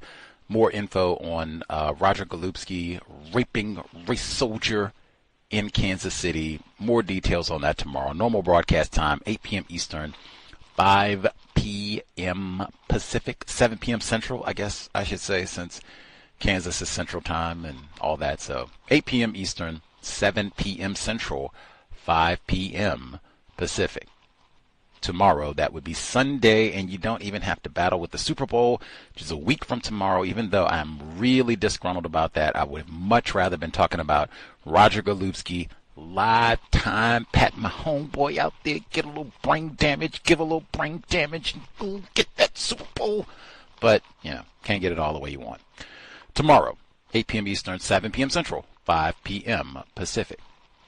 Invest. It has been 16 years. I cannot believe it has been 16 years since the cows got back on the air uninterrupted. Hopefully we have been worthy of your time and energy, more constructive than not. One thing that I will say, I'm a little bit more ornery now than I was when we started, just 16 years. 16 years, like, I would listen to Fuller back in the day, like when he would say things like, man, I don't like anybody in here. I hate that term, brother. I'm like, dang, Fuller is what, Brother Fuller, why don't you don't want to love on us? And what? And I totally get it now, 16 years later. Like, woo, man, you thought Gus T way back when, like, man, I remember when I said, if you like the cows, so what? If you don't like the cows, so what? Replace white supremacy with justice. And there were some of our colored cousins say, man, Gus T, you're not going to say that anymore. You're going to let that ride and just be appreciative when people like the cows and listen to the cows and all of that. 16 years later, no change. If anything, it would add a few expletives in there. If you do not like the cows, so flippin' what? Replace white supremacy with justice immediately. 16 years. 16 years. 16 years. Invest if you think the cows is constructive. Hit the blog racism-notes.blogspot.com. racism-notes.blogspot.com. PayPal button is in the top right corner. Beneath the button, you'll see the links for Cash App, Venmo, and PayPal. Much obliged to all the folks who have listened and invested for 16 years. Hopefully, you've got quality return on your investment. You'll see the link for Amazon, my wish list at Amazon, linked under Gus T. Renegade again. Hopefully, all of the investors who've nabbed an item or eight over all these years, it has been worthy of your time and energy. Get right to the goodies that we heard for the week. So much to discuss. Let's see. The looting that they talked about at the museum, the San Francisco Museum of Asian Art. Man, if I had not gone to San Francisco, I would have been so upset about everything, because so much seems to be related and linking back and all the rest of it. Like, wow. And now with this one specifically, I know where the San Francisco Museum of Asian Art is. I don't need no printout listing. Nothing. I was right there in front of it because it's right next to the main library downtown San Francisco, which is all right across the street from City Hall, where Mayor Moscone and Harvey Milk were gunned down. But I was right there, and the exhibit that we heard about, moving objects, learning from local and global communities, all these looted objects from Taiwan, I was right there. Thailand, and wanted to go to the museum, but as I said, my plate was running over. This exhibit was there, started on November 15th. Now, I was there November 15th, but woo, plate was full because I was at the Erykah Badu concert the next day, the 18th. I was at Jonestown Memorial, Oakland Cemetery, and then running to Stanford. Like, I'm even trying to pick, like, what day? Maybe the 15th, and even the rewind 14th, I was at the San Francisco Museum of Modern Art to see Carl Walker. So I guess maybe I could have done a 1-2 and went to the museum to see Carl Walker. Beautiful, loved it, amazing experience, and then went to the Asian Art Museum the next day. Maybe, but I think we did a program that day. I maybe would have had to bump it. It would have been hard. Wow, what an experience. Got so much done. I would have loved to have seen that too. And it'll only be there a couple more weeks, so I guess I missed out on that one. But if you're in San Francisco, it is Moving Objects, learning from local and global communities how they stole these Thailand exhibits, and now they're supposed to be sending them back. Bronze exhibits. Next, let's see. The prescriptions to socialize. Now, I played that. I'd heard that before, seen reports where they were talking about, especially for folks who are older, that many of them difficulties not having friends, not having social contact, that is really important, and as you heard in the report, can have devastating health consequences.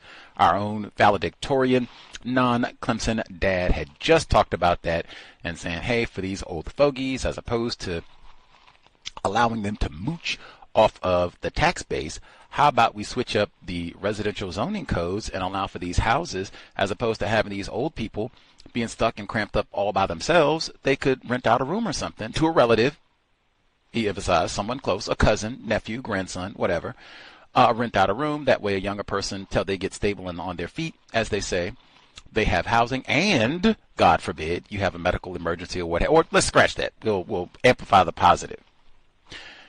You now can have someone, you all could play a game of bingo, checkers, have a discussion. Hey, Granddad, do you remember the O.J. Simpson trial? What happened back then? Tell me about the good old days.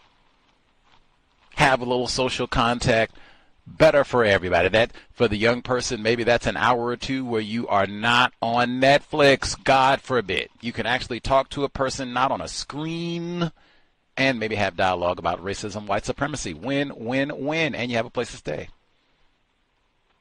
Just talked about all that. I did say if I was Neely Fuller Jr., I would not want to chase any around a young tenant for rent, even if it was my nephew. But, you know, they did talk about the social benefits of not being alone, especially as you age. Sugary drinks. I got to pause for a sip.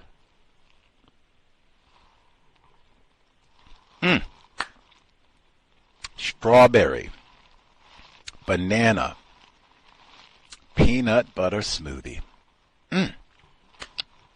It just doesn't get any better. No sugar added. What's in the smoothie? Banana, strawberry, oat milk, peanut butter. And I put in a wedge of orange. I normally don't, but I have oranges. I slid in just a tiny sliver for a little citrus burst. Oh, and I put in one date, just one, to add a little sweetness. Oh, and a pinch of vanilla. There's a little more ingredients than I thought. Pinch of vanilla, but I mean, what is that? Six things? 6 things. Absolutely amazing. Freeze all of the fruits. Easily one of my favorite smoothies all time. 0 sugar added. And I think all of those ingredients are organic. Yep. All organic ingredients. Those sugary beverages that they heard about, and even they're so dastardly, they said that the sugary beverage consumption is dropping a tad in the U.S. and in Europe. They got all the tubby folks here, got us all addicted to Dr. Pepper and Coca-Cola and everything else. So now we got to go overseas. Where are they going? Africa. Get the dog, people. Don't you want a Mr. Pibb? Don't you want a Coca-Cola? Tahitian treat. They trade the folks in Thailand. We took all your bronze statues. We got Tahitian treat for you. I used to love Tahitian. Matter of fact, let me have a sip. I'll tell you a story.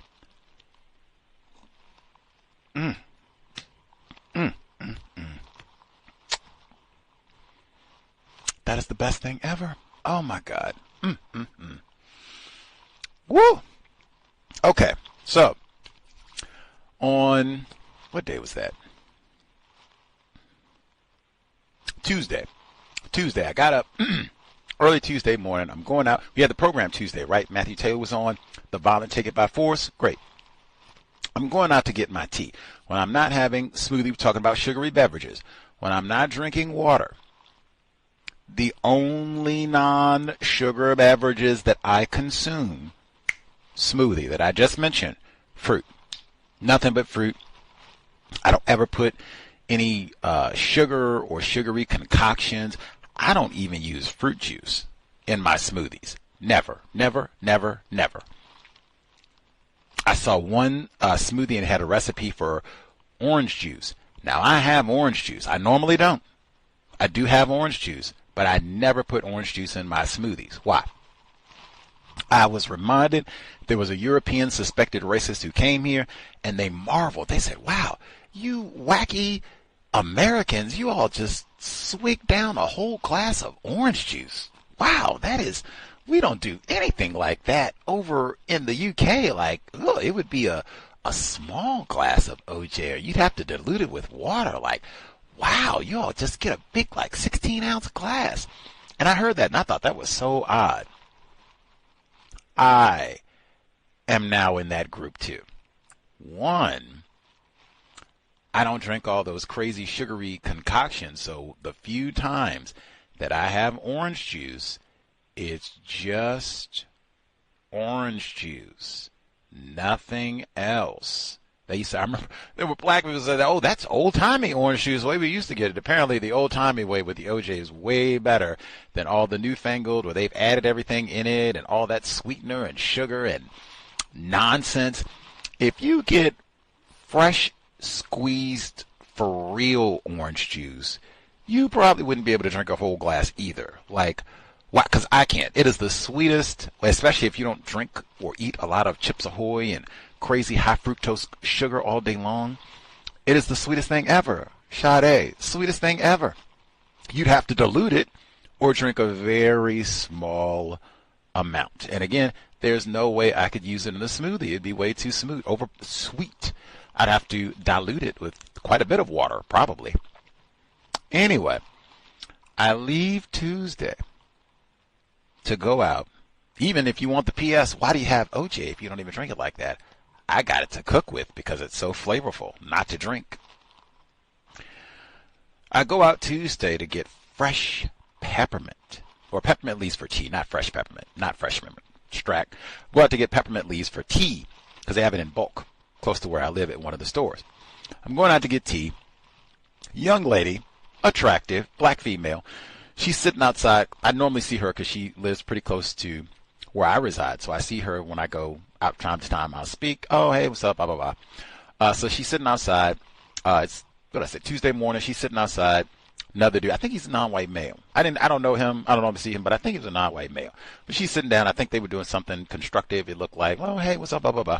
She said, where are you going? I said, I'm going to get my tea. She's like, oh, what kind of tea are you going to get? I said, peppermint leaves. Going to go back and do my yerba mate tea. Peppermint. Cannot wait. Love it. It's like, yerba mate. I've never heard that before. So I love to talk about food and yerba mate. So I'm explaining a little bit about yerba mate tea, and you can go make it, blah, blah, blah. It's really expensive. You can make it on your own. It's not very expensive at all.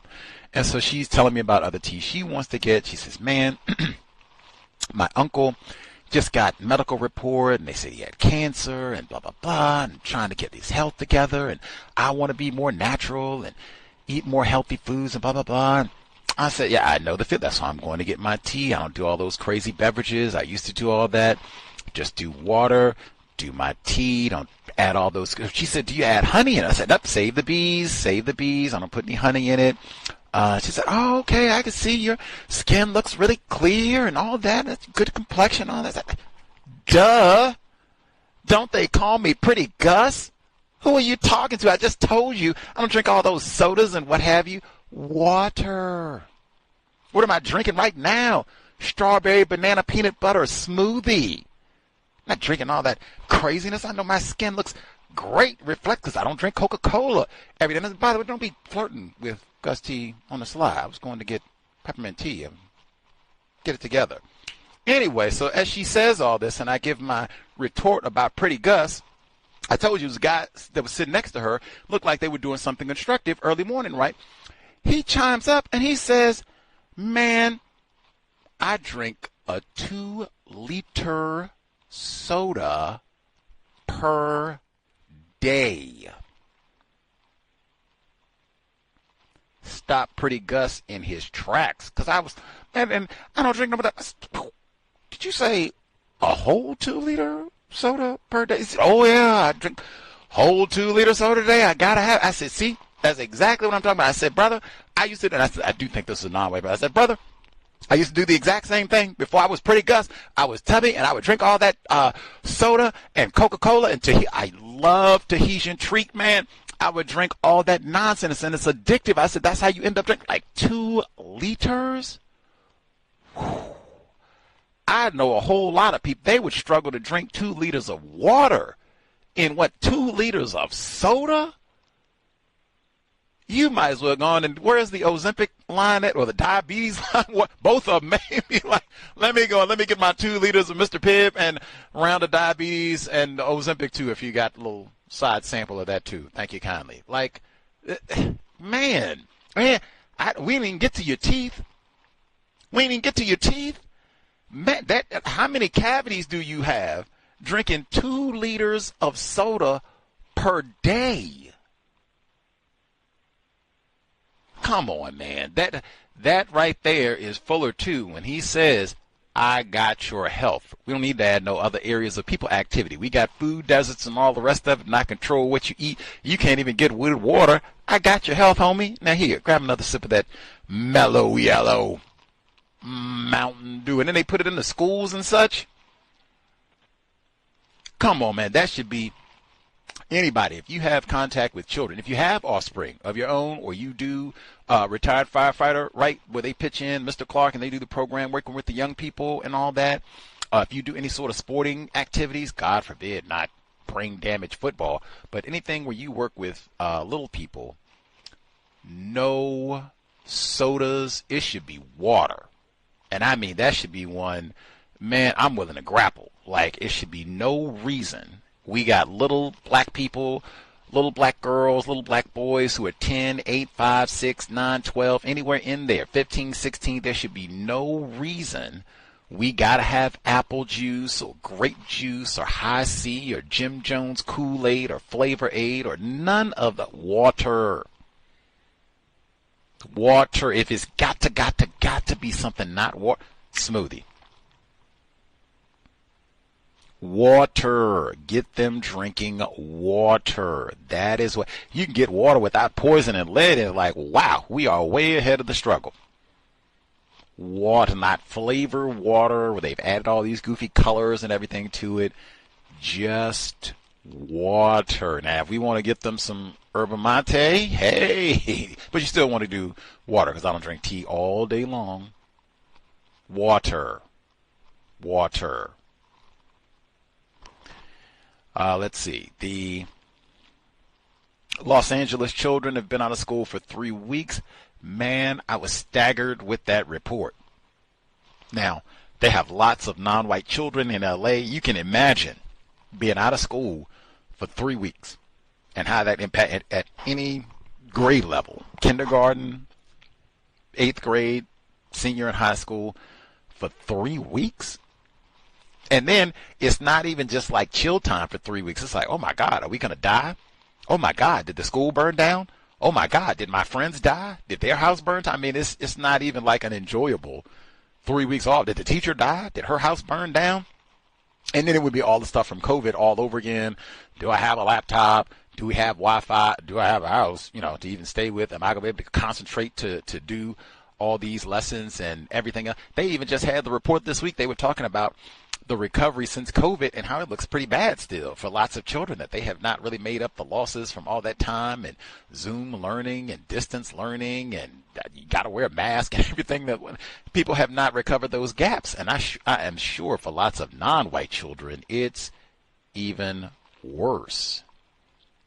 But when they were talking about all that down in Los Angeles, I can't even imagine. And then the air quality issues, did you hear that? They said the playground was filled with ash. That is a whole subject of reports all to itself. Just that. And they had a report in the LA Times this week. They said, man, you go out and get in that garden, you might be poisoning yourself in LA because that ash, oh my God, you might have lead and asbestos and whatever else burned up in those houses. Now it's in your victory garden. To live and die in L.A. indeed. And all the non-white children down there, impact of that. And then, I didn't even know, they had Octavia E. Butler School. Man, that Octavia Butler passed away here, but I mean legendary black author, fiction, but still, science fiction writer. They don't even have black science fiction writers, so like one of one. The great Octavia Butler. Kindred, not my favorite book, but she did write that amongst many, many other books. Her name just keeps popping up in the wildfire. Now, she is a California native, but she passed away here in Seattle, so I feel like she's kind of been claimed by the 206. Either way, they have a bookstore called Octavia's Bookshelf in Altadena. It's black-owned, obviously. Well, I guess it is black-owned. And they've been doing tremendous work aiding. I played the clip before where they've been helping black residents, black homeowners, trying to be a resource, water, whatever other things people might need, or just come charge your phone up and sit and, commiserate with other people who are dealing with all of this. But then the cemetery where Octavia Butler is buried in Southern California, that almost burned down too. They had reports just about that. I was like, wow, that is crazy.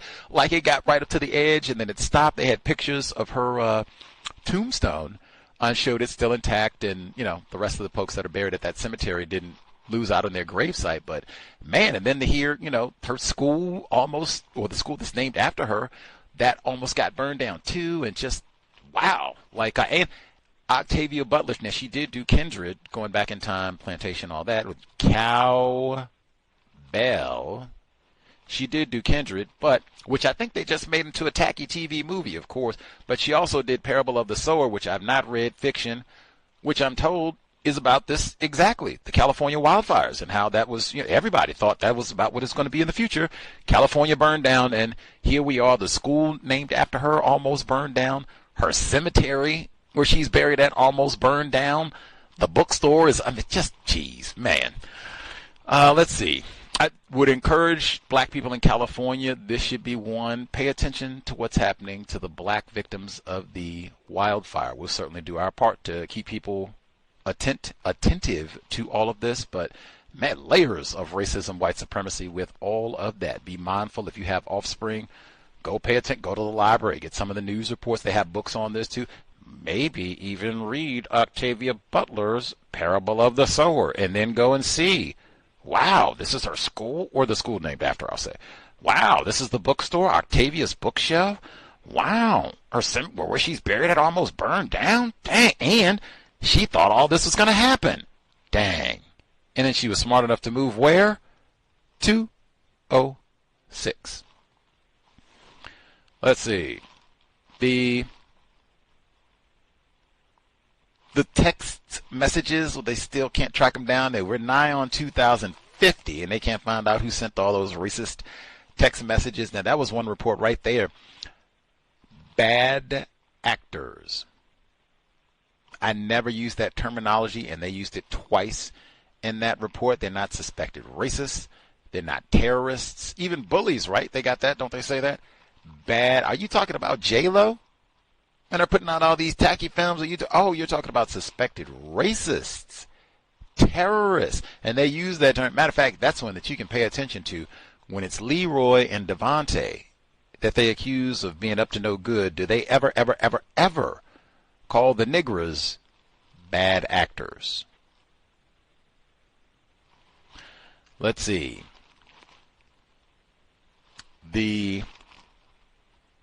Everything that's happening in the Congo right now, they blamed Rwandans and the militia members and all the rest of it. At the end of the day, if all of this is about mineral resource rich areas of the Congo, I think this is an Apple event, the same way that Minister Malcolm explained this way back when they assassinated Patrice Lumumba.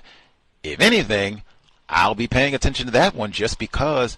Now, how I'm going to spend all that time talking about soundtrack to coup d'etat for all of 2024, and then all of that is continuing right now in the same area, same Apple event, and not pay attention to it.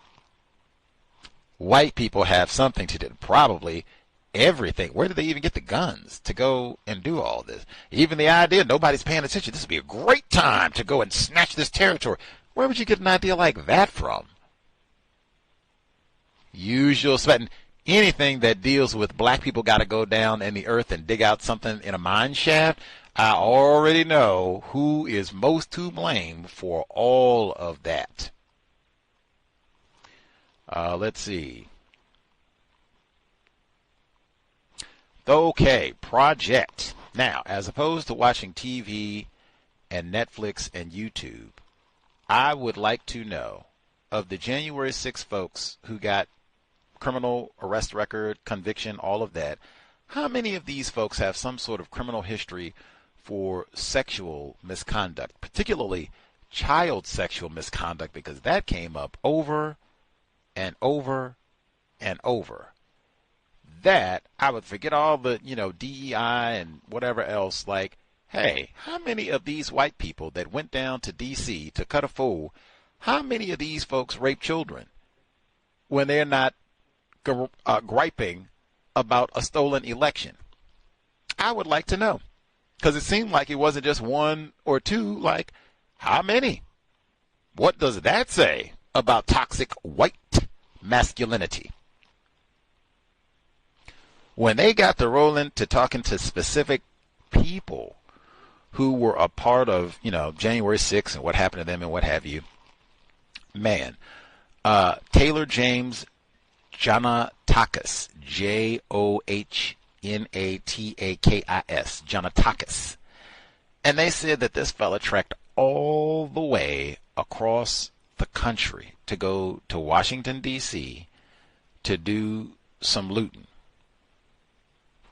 This fella lives in Washington State, or resides my part of the world.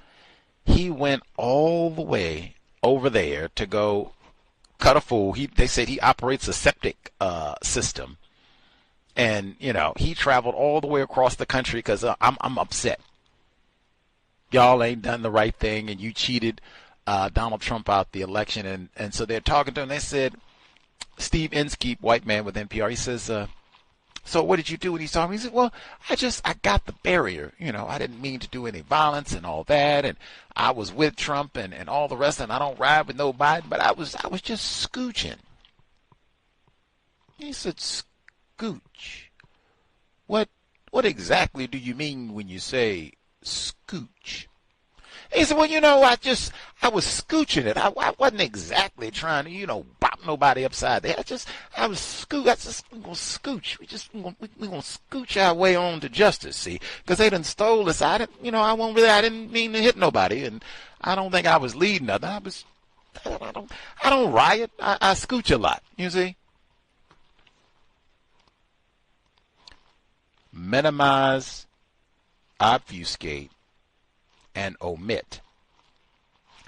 That is some Hall of Fame minimize. And really, both of the terms that I told you.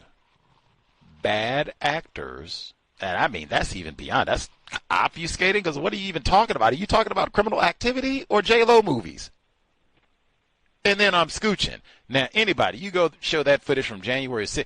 Get to Ashley Babbitt. Well, Ashley Babbitt, she was scooching towards the door. That's all she was. She was scooching.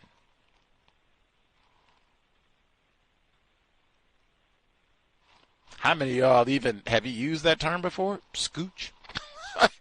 Man, White people do more scooching and a smidgen and a teaspoon of white terrorism than a little bit. Minimize, obfuscate, and omit.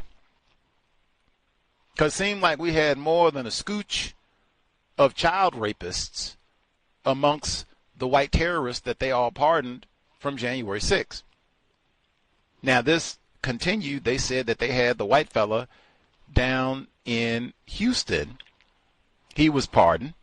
And then it's, whoops, we didn't pardon this fella, and he didn't got charges for raping children, and we didn't let him go. Now we got to use all these resources and everything to go out and find this fella again. His last name is T-A-A-K-E. T-A-A-K-E.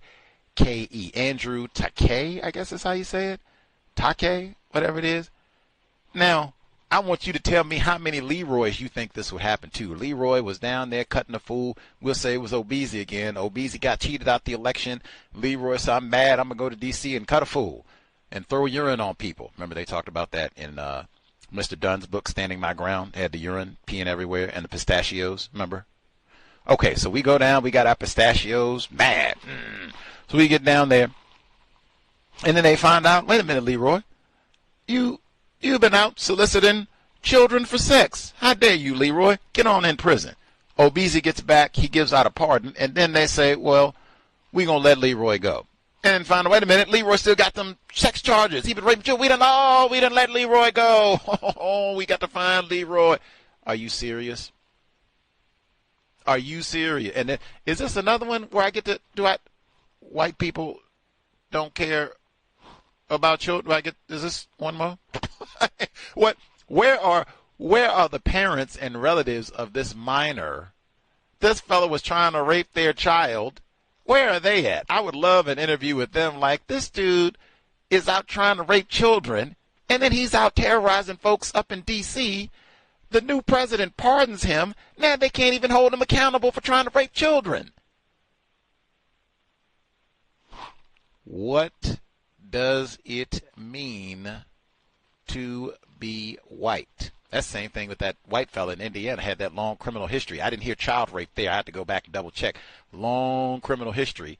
He gets his pardon, and then he go out and gets shot and killed by a race soldier in Indiana. Klan territory, Jim Jones. Imagine if that had been Devontae, Jamal. Obama done pardoned him. I done got out and got arrested. I got stolen vehicle. I got no suspended license, and I got into a beef with the officer and got shot and killed. Can you imagine? Can you imagine?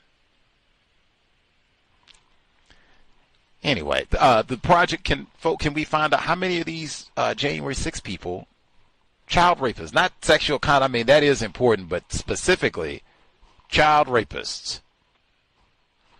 Let's see.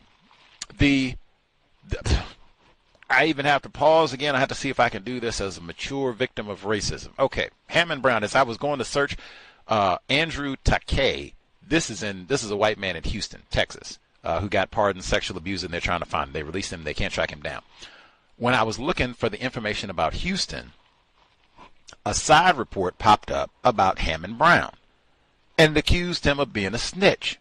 And I'm looking like, why is Hammond Brown a snitch? So I click on it, just, I'm curious, trying to see what they're talking about. When they showed the Houston enforcement officials, they're doing the donuts, and as you know, when it snowed in Houston recently, and so they're going and spinning and doing twirls and such in the parking lot, messing up the parking lot, by the way. You got to go and pay and get that corrected. So they're doing donuts. Hammond Brown, privileged black male, he goes in his video recording this, and apparently I guess a number of people recorded this footage and uploaded, like, man, look at, Houston's finest out here doing donuts, and it's like, what is going on, man? He posts this video. The Houston Police Union officers, white, they come back. That's exactly what we don't need in the new year, old snitchy McRat. Hammond Brown out snitching on us. And how you going to be snitching on us Mr. Brown, when you out doing the same thing in your vehicle? What kind of snitch are you? I lost it. The police are calling a black dude a snitch because he pointed out, like, should y'all be doing donuts out in the public parking lot? Like, wait a minute. Is this what y'all are supposed to be doing with tax dollars? Because that's not your vehicle. They were in the police cruisers and such doing the donuts. Like, is this correct behavior? I am a snitch because I'm reported. I lost it. I could not stop laughing. And I had to calm and pause because Mr. Brown, he was not laughing at all. Like, this is totally serious. Like, they were posting videos of him ghost riding his vehicle. If people don't know, that's where you, like, put your vehicle in neutral and you open the door, and they have, you can go watch, they have a whole hip-hop video about this, where sometimes you dance around the car, sometimes you hop on top of the car and dance, or Negro culture. That's Negro culture. Ghost ride the whip. I'm going to get me some stuff tonight and ghost ride the whip. Anyway, so they post videos of Mr. Brown ghost riding his whip and doing all these other incorrect things. But I mean, one, now I'm going to be doxxed. People come looking for me to retaliate against me, snitching on that officer. Two, are you supposed to be doing donuts in the police car like that? That, once again, if that was Leroy in a Houston police cruiser doing donuts, they would have said the same thing. Like, hey, man, we're people too. We like to blow off a little steam. Metaphor. It's been a long day. We work at a double shift. We had to rescue 3 cats out of a tree. It doesn't even snow that much in Houston. We do a few donuts. What's the big deal? Now, if that car had flipped over doing some donuts, might have been a big deal. If they'd hit another car, might have been a big deal. Like I said, doing those donuts, unless I'm misinformed, it does damage the pavement. Sometimes that is expensive damage to the asphalt, where they have to come and repave and all that sort of thing. And that's not your personal vehicle. Are you supposed to be doing donuts in the car? Snitchy McRat. When I heard that, that is one where I said, man, I do not think we should use the word snitch. That term is so connected to gang terminology, which is all Godfather and organized white racist activity. If we're talking about somebody reporting incorrect behavior, maybe even criminal behavior, there is nothing incorrect about that. I mean, if you're talking about reporting to get personal gain, as Fuller talks about, that is totally different, because I didn't hear nothing where Mr. Brown got a reward. I didn't hear where he got a free Egg McMuffin, tickets to a Houston Rockets game, nothing. They doxed him. Here's where his address, here where he stay at. Here's his vehicle. Here's his license plate number. Like, they didn't do nothing constructive. Threatened him. And called him names. A snitch. Threatened him. They didn't do nothing constructive. So I don't think we should use the term snitch if someone is reporting incorrect and or criminal behavior. I certainly think it's incorrect for reporting, especially a non-white person victim of racism for personal gain from racists. Totally agree with Fuller. That is incorrect. Race soldiers are the master of reporting incorrect behavior with incorrect intentions, where they will. We do know that this was incorrect, maybe even criminal that happened, but as opposed to reporting it immediately and going to produce justice, we'll wait 3, 4, 5 years. Give the example, Michael Brown Jr., when they were going in 2014 to announce that they were not going to indict the white race soldier who killed him, in the lead up to it, they put on the front page of the newspaper, oh my goodness, Al Sharpton didn't pay his income taxes for 1995 to 2010. Now, I don't think that ended up being true. I don't think Al Sharpton is in prison. He's out doing fine and all that. But that was old allegations. This was 2015. I said they were talking about taxes. He didn't pay taxes for like 1995 or 2000 or whatever. That's what I mean. They'll wait. They could have released all this earlier and dealt with all this. No. We'll release this at a time when it is to our benefit. Maybe we want to distract you from something else, take your attention away from something that might be more important. That sort of thing. In the system of white supremacy racism, race soldiers generally discourage reporting incorrect behavior. Widespread. You see it all the time. Call your names and such for reporting. That's why you see all those problems at Boeing and such, where you have whistleblowers and sometimes the whistleblowers end up dead. The culture of white supremacy is so much about incorrect and criminal behavior that, yes, if you say anything about that, you are wrong. That's kind of the way the setup is. That's why we're ready to call you a snitch. Fuss at you. No snitching. No snitching. I reject all of this. Too much incorrect behavior going on. Unless it's being reported for personal gain or you have incorrect intentions about your recording, being a Mr. Brown and I'm just reporting, making it known that incorrect behavior is happening. Criminal behavior is happening. More of that should be done. That would stop some of the. Maybe they'll think twice next time about doing them. Don't we got old Snitch McBrown around here? Every no-count snitch Negro with a cell phone can't even go off and let off a little steam now. Exactly. We'll have safe, clean streets. Don't mess up the asphalt. And don't you got to go get new tires? You all messing around being reckless? Sorry, Mr. Privileged black male, Mr. Brown. Don't do no ghost riding the whip, I guess, either. Let's see. Anything else to get in from the reports? And I mean, the state trooper who blamed it on. I have to say something about that later because that's another one that just, I think, got buried. So I say you have to check the news. This guy goes out and shoots himself and blames it on a black dude. I'll say more about that later. Anyway, last thing, and then I'll get the folks who dialed in. We had a person who emailed me earlier in the week about a Netflix documentary on O.J. Simpson. I think I've said before, many, many times before, I don't care what you all watch on TV. Dr. Welsing said, reading is more important than watching television. Absolutely. Now, with O.J. Simpson, I do realize we talked about read Tubin's book in the book club not that long ago, and very important, one of the more important books that we've read in the book club.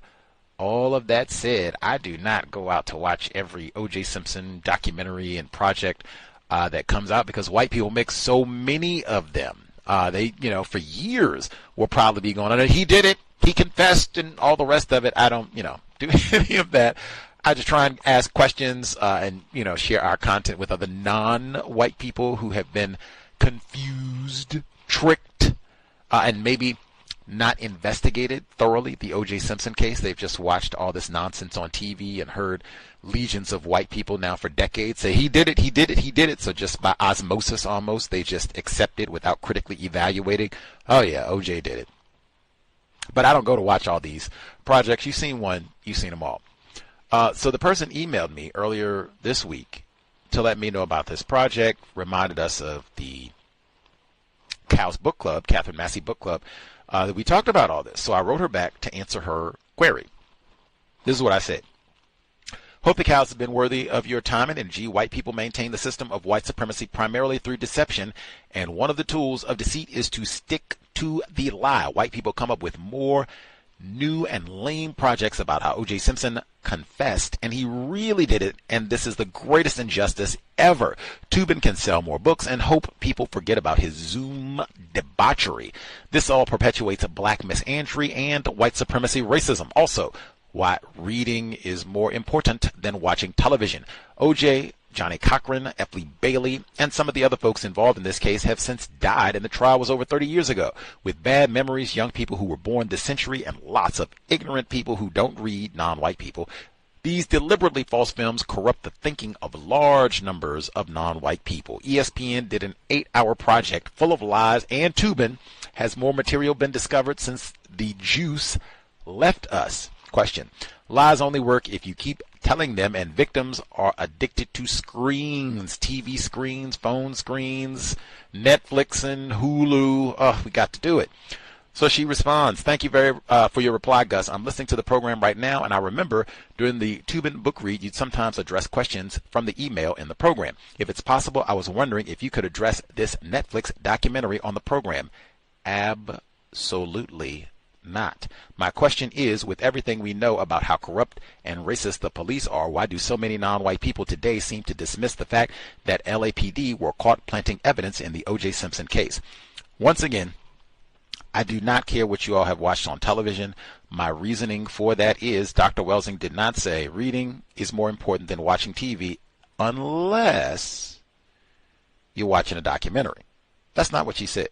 I have seen where non-white people, this is generally what we do when we get serious. We watch TV, YouTube, Netflix, whatever it is.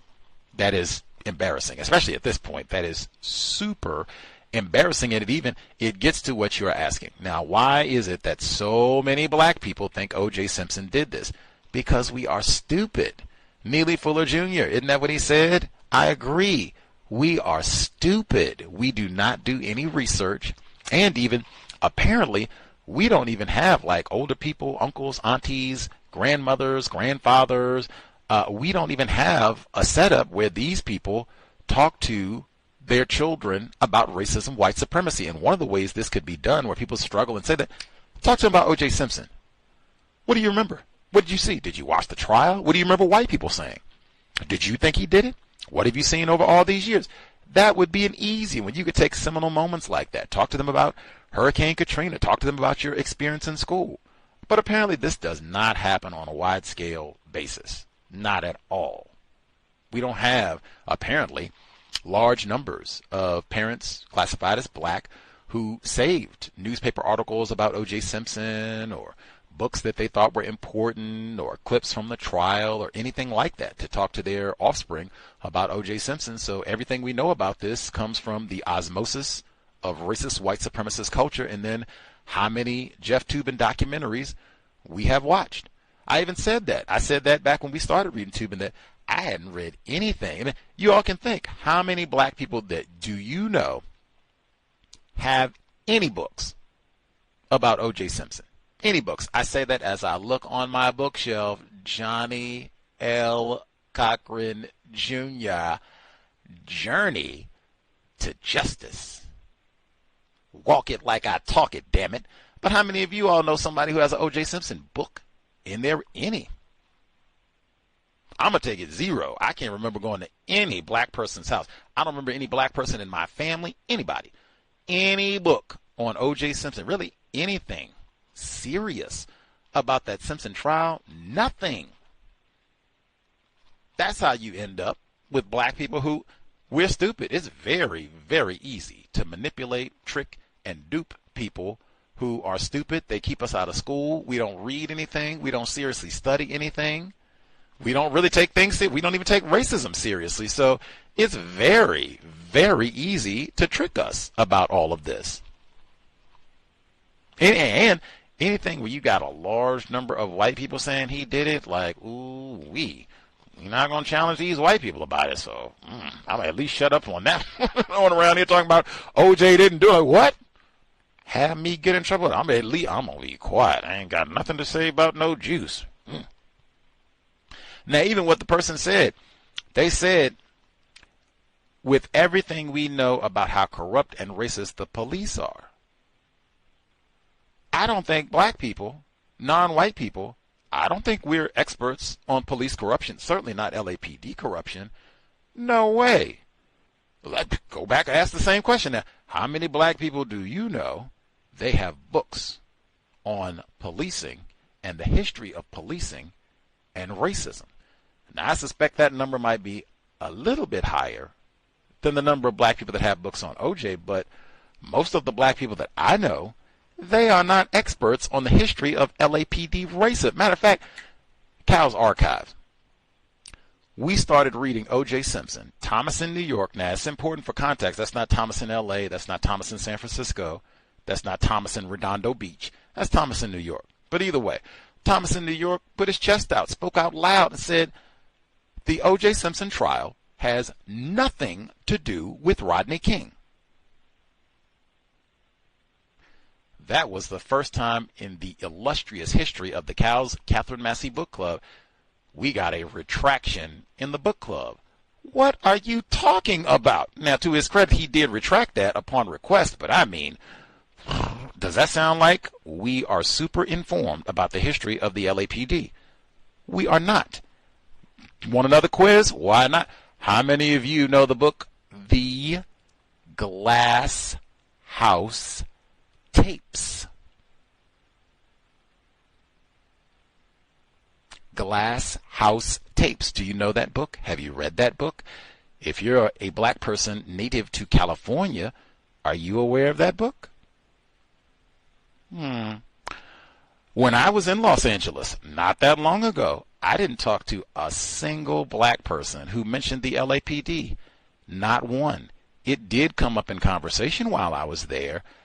I brought it up every time when it was mentioned. I think there was only one conversation that someone beat me to bringing up the LAPD. That was a white person. We are not experts on racism, white supremacy. We're not experts on LAPD, and the confusion just follows from the matter of fact. You want another one? Let me get one more. We'll go live time. Now, I talked about this one. We just passed the anniversary of when Kobe Bryant passed away. Now, how many black people are aware the LA County Sheriff, they were swapping pictures of Kobe Bryant's charred corpse? This just happened. You got your raggedy iPhone, your raggedy iWatch, and all that. This just happened. This was on the front page of the LA Times. They went to court about this. This was a $15 million suit. White LA sheriffs, now that's not LAPD, but same thing, LA sheriffs, out at the bars and what have you in LA showing people, look at old crispy Kobe. This just happened. How many black people do you know when they talking about Kobe and all that? How many of them mentioned that? Wow, they did what? Oh my God, what type of... I mentioned this to black people. They've been stunned. Like, what?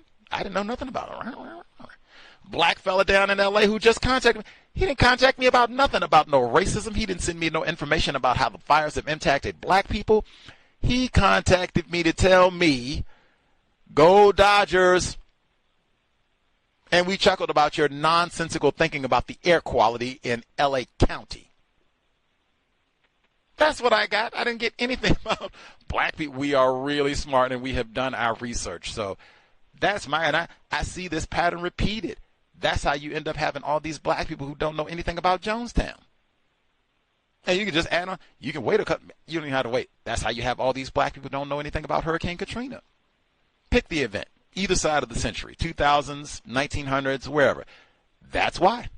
We are not experts about really anything related to white supremacy racism. So, because of that, it is super easy, especially you got people that just sit around and watch TV all day long. Like, you're going to take them to the cleaners, which is exactly what white people are doing.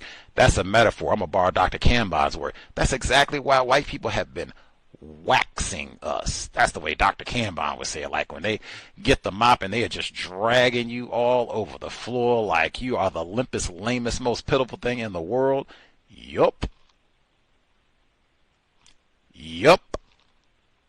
That's us. But that's my opinion. And that, again, all of that is linked to why I say, no, I'm not interested. I'm not talking about every Netflix movie nonsense that comes on. I don't even respect that as counter-racism. Like, do some real research. Let's go do some studying. If we're going to watch a film, it's going to have to be more than that. Even for that film to mean something, might have to go and read Tubin's book.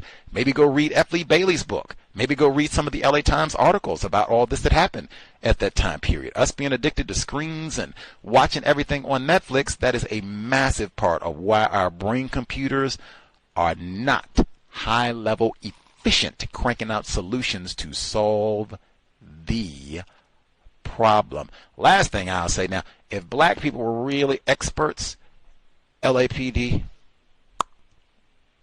we had way back, well, not even way back then, it wasn't even that long ago, Brian S. Bentley, black male privileged, was a guest on the program.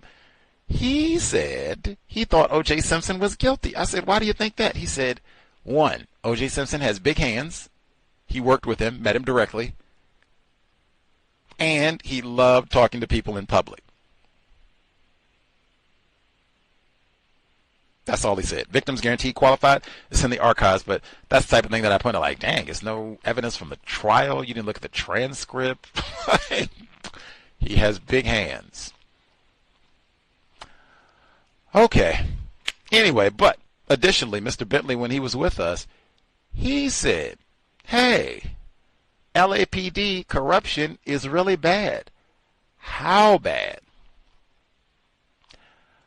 Black LAPD officer Kevin Gaines was killed in Los Angeles on March 18, 1997.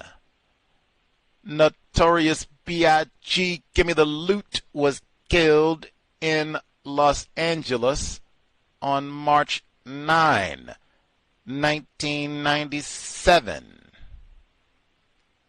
Ennis Cosby was killed in Los Angeles on January 18, 1997.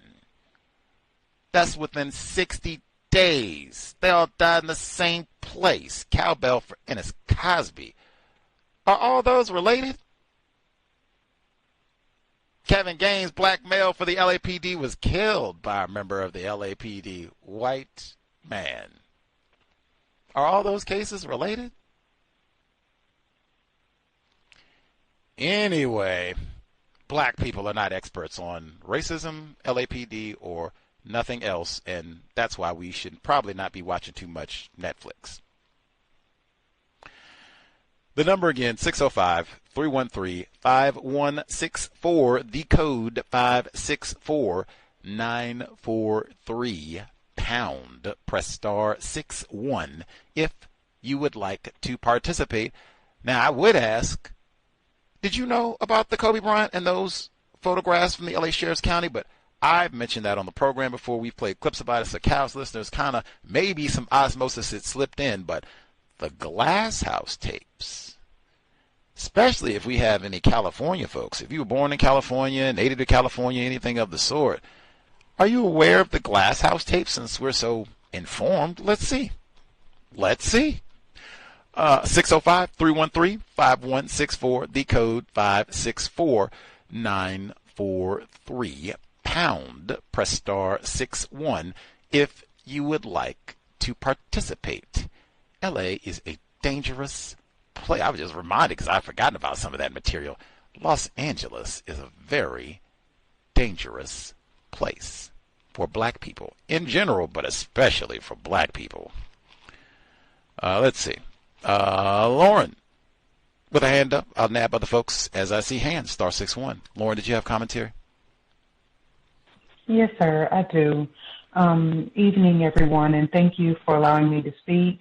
So I have not read that book, The Glass House Tapes, and I kind of Googled it when you said it just now, and I didn't see anyone who had it for sale. It wasn't at the library, and there's a copy on Amazon, and it is $2,664.86.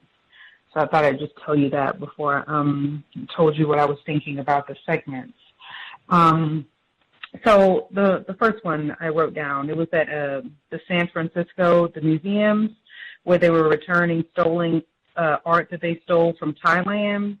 And I did note that sometimes murky origins of the museum stuff, murky, I'm not sure if that's in the word guide, but it said they were like, they didn't have a dedicated staff to give back all these things, and also they worried that the other countries, non-white, wouldn't be able to take care of the stolen art if they gave it back.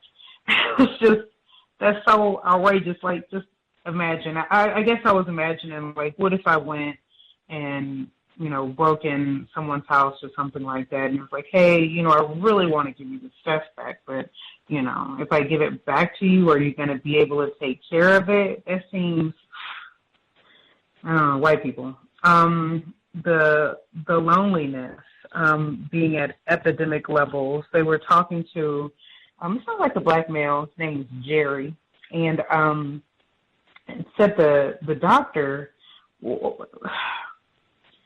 got here, it said he needed a friend and he needed a community. And yeah, that is a definite drawback, con of being a victim of racism, white supremacy. We don't have friends. We have associates. We don't have a community. We have a neighborhood, just an area that we reside in at best. I mean, this black male was in a homeless shelter. So, yeah, those are definite difficulties. The Octavia, it was the segment where they were talking about the students still reeling from the fires in the Los Angeles area. And one of the ladies who seemed like one of her children was a student at the Octavia A. Butler Magnet School. This was in Pasadena. And she used the terms, she said her family was multi-ethnic and a multi-religious family. I don't know. So she did sound like a white woman. And I'm just really trying to, multi-religion. Made me wonder if she was a so-called Jewish person, because I really have a hard time imagining a person who was Christian saying that. Like, even if you were Christian and you were married or you had some offspring that you had adopted that had a different, had to be a marriage or something like that, because children typically take the religion of the adults that they're around or the older people. Let's see. I did note that the black people in Altadena who their house burned down and they were all crammed into an Airbnb. That's what it said. I noted the religious talk, the mother saying that God was good, and the person doing the interview asked, "What is your prayer?" And the black male said that God will give him the strength. So I did take note of that. The segment about the racist text messages, they said they used that term bad actors at least 3 times, maybe more. The January 6th people, and there was several of those. There was another one I saw in the New York Times. It was a woman who, like a year after January 6th, she got she got a 10-year sentence for drunk driving on January the 5th, 2022. So, yeah, there was another one, because I don't think you put her on there unless I missed it. And I was also wondering, like, how many of these people who were released with these partners were going to go back to jail shortly because they're just criminals or dangerous people. The state trooper who said he was shot on duty, who actually shot himself, Thomas Massia, I think that's how you said it, Jr. When I saw that in the New York Times, like, I wasn't going to say anything about it, because I'm like, is this related to racism? I don't know. But it was interesting because his father was a former New York police officer, and he is a felon who is not allowed to carry a gun. That's why he got the charges and went to jail. And he was charged in 1992 for illegally buying and selling cocaine in a corruption scandal. And the junior, the son, who just said he was shot by someone else and shot himself, he had been disciplined at least 3 times since 2019 for reckless driving. He did it in 2020, and they docked him like either a day's pay or a day's vacation for ramming into a vehicle with his patrol car while rushing to help another officer. A year after that, he collided with another vehicle while responding to an emergency call. And in 2021, Mr. Masha hit a deer while responding to a call about a domestic dispute. His boss, I guess, he was a major, I think, wrote him a letter and said, as a professional driver, you are expected to drive more carefully.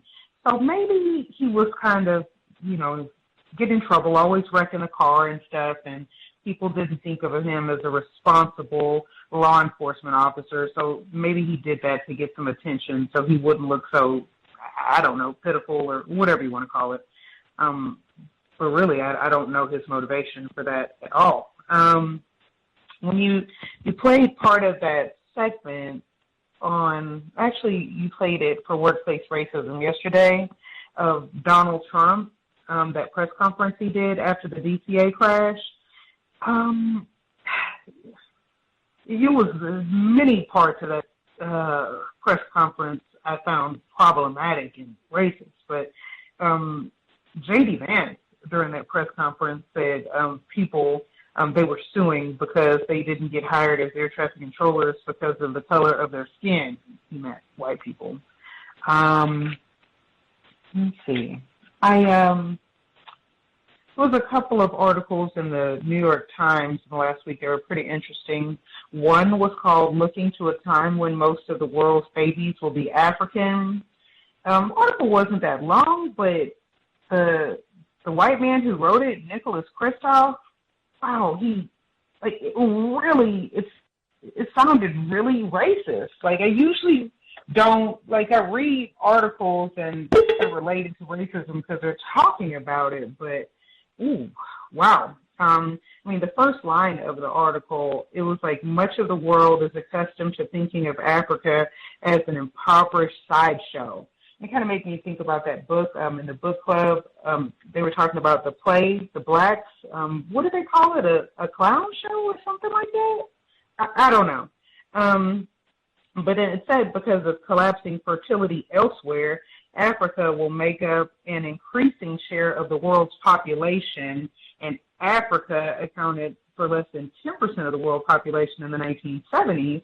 But demographic forecasts in the Lancet suggest that by 2100, 54% of the world's babies will be born in sub-Saharan Africa. And he kept saying Africa and African instead of saying non-white, because that's what he was really concerned about. It is white people in a part of the world called Africa, but that did not seem to be what he was concerned about. It seems like he's concerned that, hey, most of the people born will be classified as black, not just non-white. And I don't know. It really makes me wonder, is it not common knowledge that the world majority population is non-white? The way people talk about it is, white people are already a minority.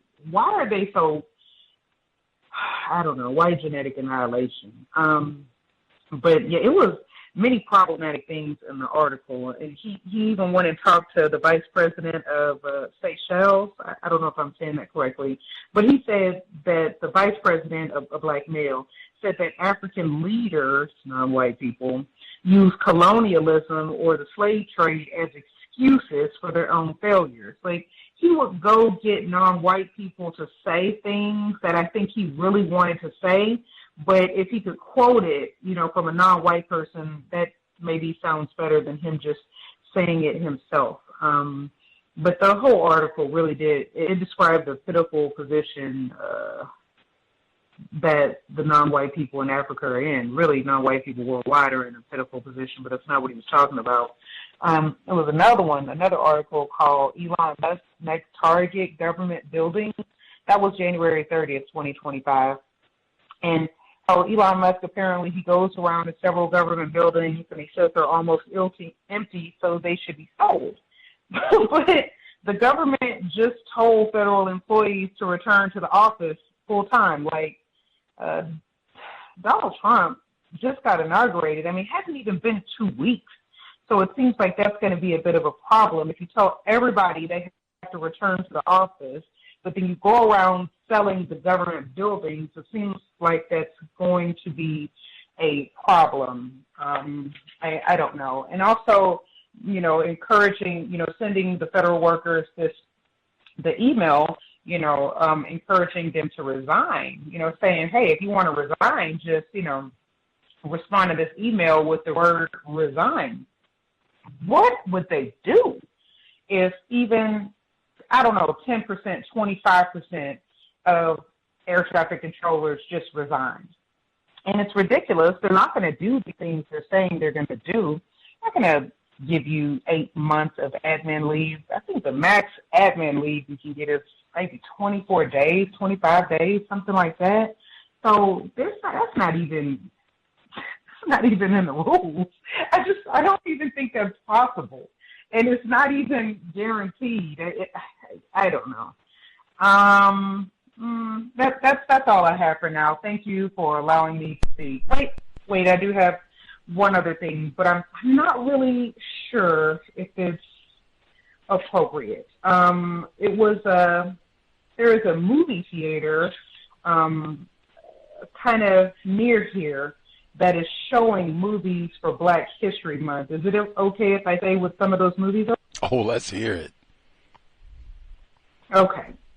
The first one is The Brother from Another Planet, and I've never heard of this one, but apparently it's an alien who is Black, and on this other planet he was a slave. Boomerang, Chameleon Street, which you should know that one since you played it at the end of every show. Crooklyn, Concussion actually doesn't seem so bad, and the movie Life with Martin Lawrence and Eddie Murphy. Those are the Black movies. I love it. Yeah, I love it. That's all I have. Woo! That's the best one. We should just go see. I can't believe they're showing Concussion. That weasel, Will Smith, after what he did to Chris Rock, like, man, what a disgrace. But Life, that is Nick, man. I'm going to get me some stuff tonight. That's where they started at the juke joint. That is Negro History Month right there. Bernie Mac and everything. I remember I talked to Fuller. This was right when the cows first came on. He was talking about Shawshank Redemption. And I said, dang, that's kind of wild that Shawshank Redemption and Life is basically the same movie. Person or persons unjustly incarcerated, and they came out at the exact same time, but they are like a billion ways different films. Let's get back to TV. But Shawshank Redemption, serious white man, he gets out. Life, it's a comedy. It's not serious at all. And they're hanging out till what? But I mean that, not serious at all. I don't even know who picked. That's probably some white people. That's why I think I said that for neutralizing workplace racism. I said, okay, so if they come and they're going to decorate the office for Negro History Month in a non-tacky way, and I said, now I don't know what that would be, but whatever. They're going to do a non-tacky decoration. Now I've had time to think about it, and I still don't know. Like pictures of Dr. Welsing or Carter G. Woodson. He says, how put some pictures of them up. Like, I mean, I guess, like, I don't know. I don't know what it would be for the workplace that would be the I'd just put the Life movie picture up. Just put that up with Eddie Murphy and Martin Lawrence in their prisoner. You gonna eat your corn? Just put that up. Just put that. Like that is way more accurate to Black culture and where we stand 2025 at this juncture than all the other. Just put the Life picture up there. Shout to Martin Lawrence and Eddie Murphy. Woo! Anyway, I'm gonna get me some stuff tonight. The female that did you think the female who got the 10-year sentence, did you think that was a non-white person or a white person? Emily Hernandez, she's in Missouri. Shout to Mike Brown Jr., 10-year sentence. Did you think she was white or non-white? I'm not sure. I'll do a Google and try to find a picture, but I don't know. I just read the article. I don't think I saw it. No, is that wait, did she have the pink hat on? No, she's 25. Hold on. Well, maybe I should do. Yeah. She did have a hat on. It wasn't the pink hat I don't lady. know. I'm not really sure. I can't tell. She looks like she could function as a white person, but the last name being Hernandez might be problematic if everybody had to go into the oven at 7 p.m. You're not white. I don't know. She looks like she could function as a white person, though. Okay. I did see her sentence. She got a 10-year sentence. She was in a car accident on, let's see, I can find the snippet that shows. Okay. She was in a car accident on January 5, 2022, almost 1 year to the day of the January 6th onslaught, where she killed a white man, or excuse me, she killed a white woman and she killed a white woman and injured her husband as well. He survived, but major injuries. And it was this white couple's, I think it was their like 15-year wedding anniversary or something really tacky too, that she did it. Anyway, she was under the influence, Emily Hernandez. I do watch TV, and we did have January 6th in the book club, so some of the watching was in connection with that. But there are lots of books, films, articles, documentaries, news reports, you name it, on January 6th and Emily Hernandez specifically. One documentary, I think it's The Insurrectionist Next Door, they go and talk to a number of these people, and she is one. They go and hang out with her and ask, questions. I think they even have video of her being on the highway when she killed this white woman and injured her husband, and they talk to her afterwards and blah, blah, blah. In this film, they show footage of her being mocked as a non-white person. Now, you all have to watch, if you're interested, reading more important, but that gave me pause. I'm not sure. I've seen photos where she looked kind of pale. She did say she was staying in the house. It's wintertime. Now she'll really be staying in the house, confined for the next decade. But I'm not sure. But they did put the images on the screen, and it did seem like there were a number of folks who were ridiculing her as a non-white person. So,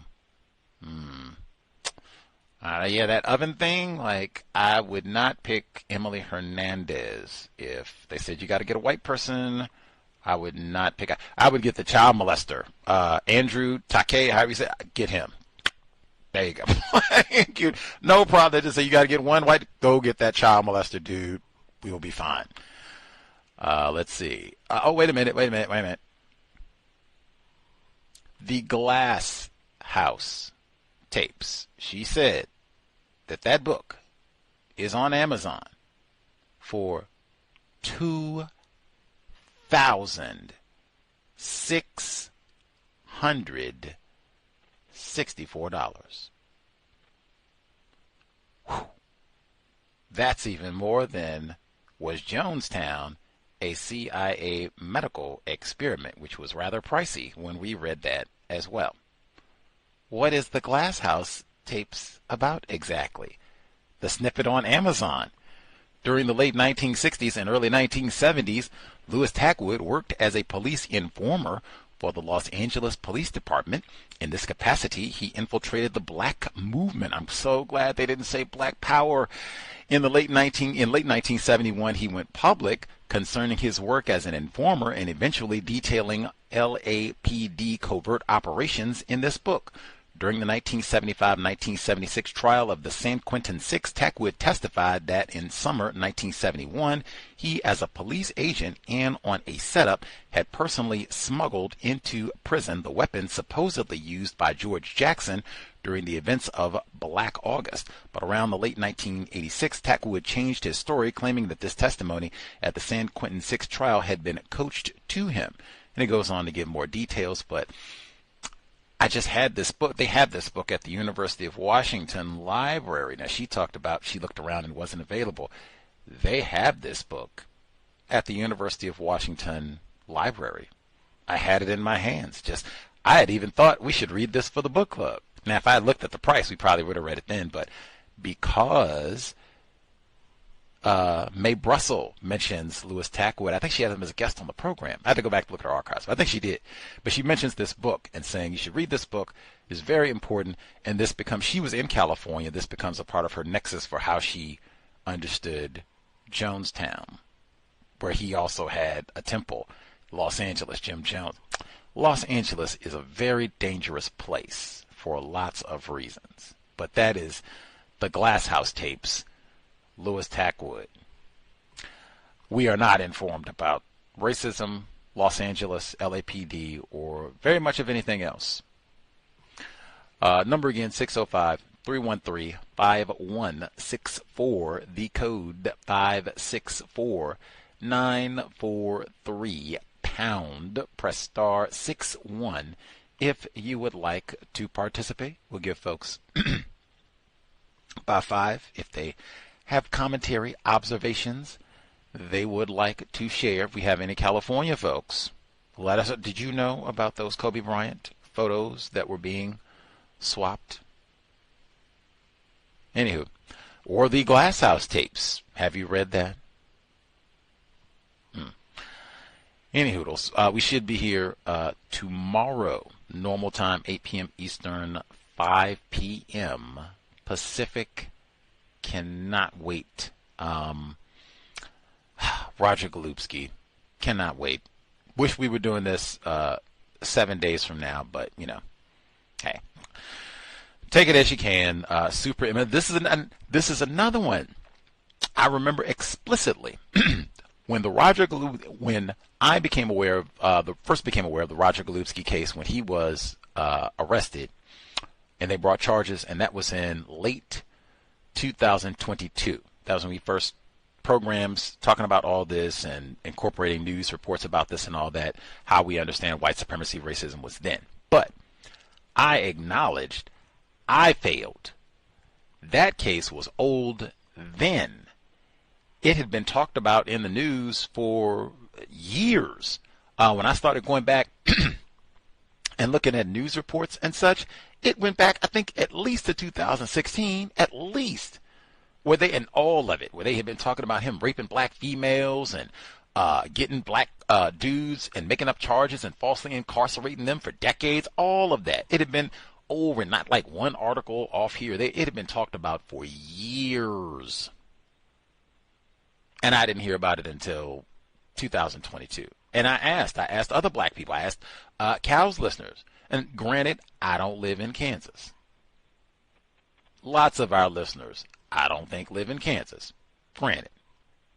But still, dang, it's been like, it was basically like this white dude raping a whole town of black people. And like nobody knew anything about it. I didn't know anything about this until way late. That's what I'm saying in terms of like us not being informed about things like and still not being informed about this. Now, white people are most to blame for that too. I've pointed that out, that Amy Goodman, she was not leading the charge in talking about this. New York Times, same thing. Now, more people have, talked about this, reported on it since then, but like I said, they are all Johnny come lately.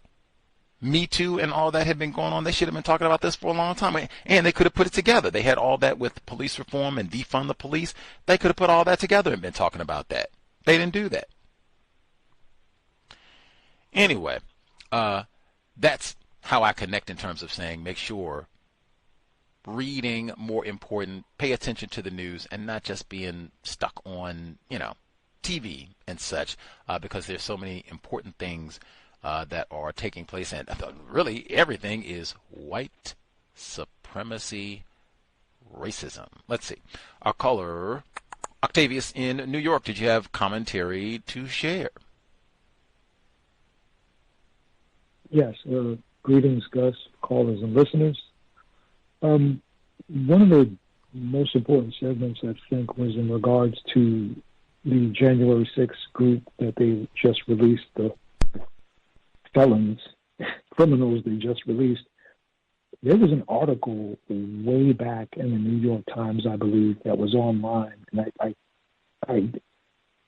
can't say 110%. It was the New York Times. It might have been either that or the Wall Street Journal, but it had a conversation. It was basically speaking about historically what happened in Nazi Germany after the First World War, and they lost, and the fact that a group of people, obviously all the Nazis, instead of completely disappearing, they went underground and they started funding themselves, funding different programs and building all grassroots organizations.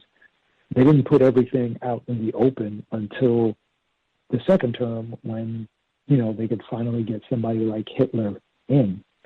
And I just think it's interesting that these I think it's the same thing almost that's transpiring now to some degree with the January 6th rioters. I think, unfortunately, they're going to spread and there'll be more of them around. And because right now they're kind of giving them a little bit more strength and more energy to feel free to do what they want to do. Also, there's also a compound then in Texas that a woman in Texas opened up for all January 6 people that will have food, it'll have doctors on site, it has electricity. I mean, it's a full-blown, I don't even know if it's just a farm. I think it's more than that, but it's a huge compound that this woman somehow owns and is setting it up for January 6 members, and they have been arriving there already. I just think that's one of the more concerning things to me, because they, to me, will, along with other white supremacists, are definitely the strong arm that people should be concerned or aware of and keep track of some of their movements. The other segment in regards to the chaos that's going on in Africa, which is a consistent theme pretty much around the world, but especially there, I don't see that getting better with the current regime that's in office. I think it's just going to get worse. Right now, what I think to focus on is, I've seen in the past from watching other people like Patrice Lumumba and such forth, and I just picked up the DVD copy for a soundtrack to a coup d'etat. So I'm going to check that out with my son and the fam, see how that is. But I just think we have to keep an international mind frame, and as far as being aware of exactly what's going on. There's also this is constructive. I believe he also has a book out. I could bring it up real quick. It's a photographer, an African photographer, that took pictures in regards to racism, white supremacy, and I believe his name is Ernest Cole, and it's called Lost and Found. It's actually a DVD, but he also, if I'm correct, has a book showing some of his photography. The movie will be coming out later on. It's a documentary about his life and has travels through different countries and taking images and pictures of racism, white supremacy wherever he went. I think that's something constructive to take a look at. I haven't found a book yet, a photography book yet with his, but I'm pretty sure there'll be one coming up at some point or another. That said, I will mute my line. Thank you. Oh, I did find his photography book, Octavius in New York. It's Ernest Cole, The True America, the first publication of Ernest Cole's photographs depicting black lives in the United States during the turbulent and eventful late 1960s and early 1970s. They have it on Amazon. Ernest Cole, True America, The True America, on Amazon, and it's way less than $2,600. Let's see. Check that out. Oh, wow. I was looking at some of the images. Were you going to add something, sir? Oh, dang, that's ridiculous. Were you going to add something? No. There's another one, seems like he has, called House of Bondage. I see that one, too, below it. Well, at least that's what I see from my search engine. Your search engine might be different based on preference. Oh, they have that at Amazon as well. Yeah. House of Bondage, or Ernest Cole, House of Bondage. Yep. First published in 1967, Ernest Cole's House of Bondage has been lauded as one of the most significant photo books of the 20th century, revealing the horrors of apartheid to the world for the first time and influencing generations of photographers around the globe. Reissued for contemporary audiences, this edition adds a chapter of unpublished work found in a recently resurfaced cache of negatives and recontextualizes this pivotal book for our time. And this is, I guess, a pretty recent republishing. This book is also substantially less than $2,600. The great Ernest Cole. I did not know about his worth reading. Right, see, there's so much material to check out. That's a great coffee book. Because I was looking at True America, because you can look at some of the images from that book, and wow, that is a great book to plop down on the coffee table. Like, what is this? No fingers. That book is not going to walk. That's just look, don't touch. Look, don't touch. You see. But see, that'd be an easy way to get conversation about white supremacy, racism start. I have a photo book on my wish list, because I didn't I just mention the museums? Didn't I just say I wish I had been able to go to the Asian American Art Museum in San Francisco? I said I didn't have time. I went to the San Francisco Museum of Modern Art 3 times while I was there. They had lots of art on. I saw Carl Walker, man. Didn't I just say I saw Carl Walker while I was there? She had her exhibit, which was amazing, and is still there. I think it's going to be there through the end of the year. So you can go. It's free. You can check it out, take pictures, all of that. It is amazing, and it is so California, like, wow, California through its core. Anyway, but yeah, I wanted to go to, would have went to the Asian Art Museum if I had more time.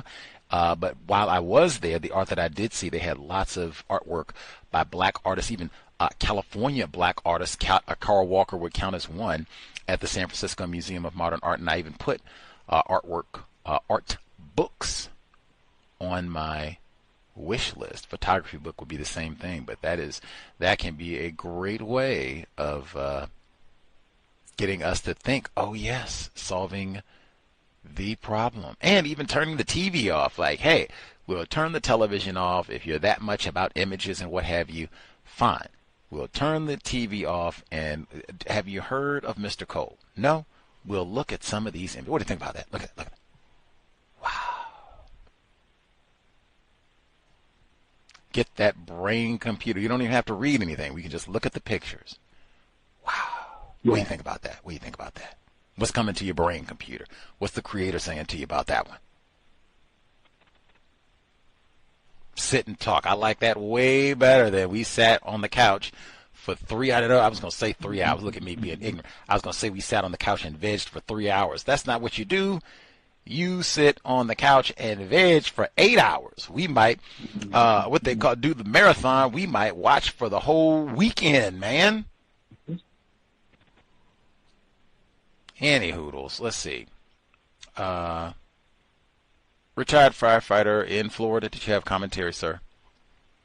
Has anybody here read the Glass House tapes? Make sure we didn't miss, because this is an old book. Has anybody here read the Glass House tapes? Louis Tackwood. Nope. I haven't. That's what I thought. Experts on. Retired firefighter in Florida. Yes, sir. Yes, sir. Greetings, everyone.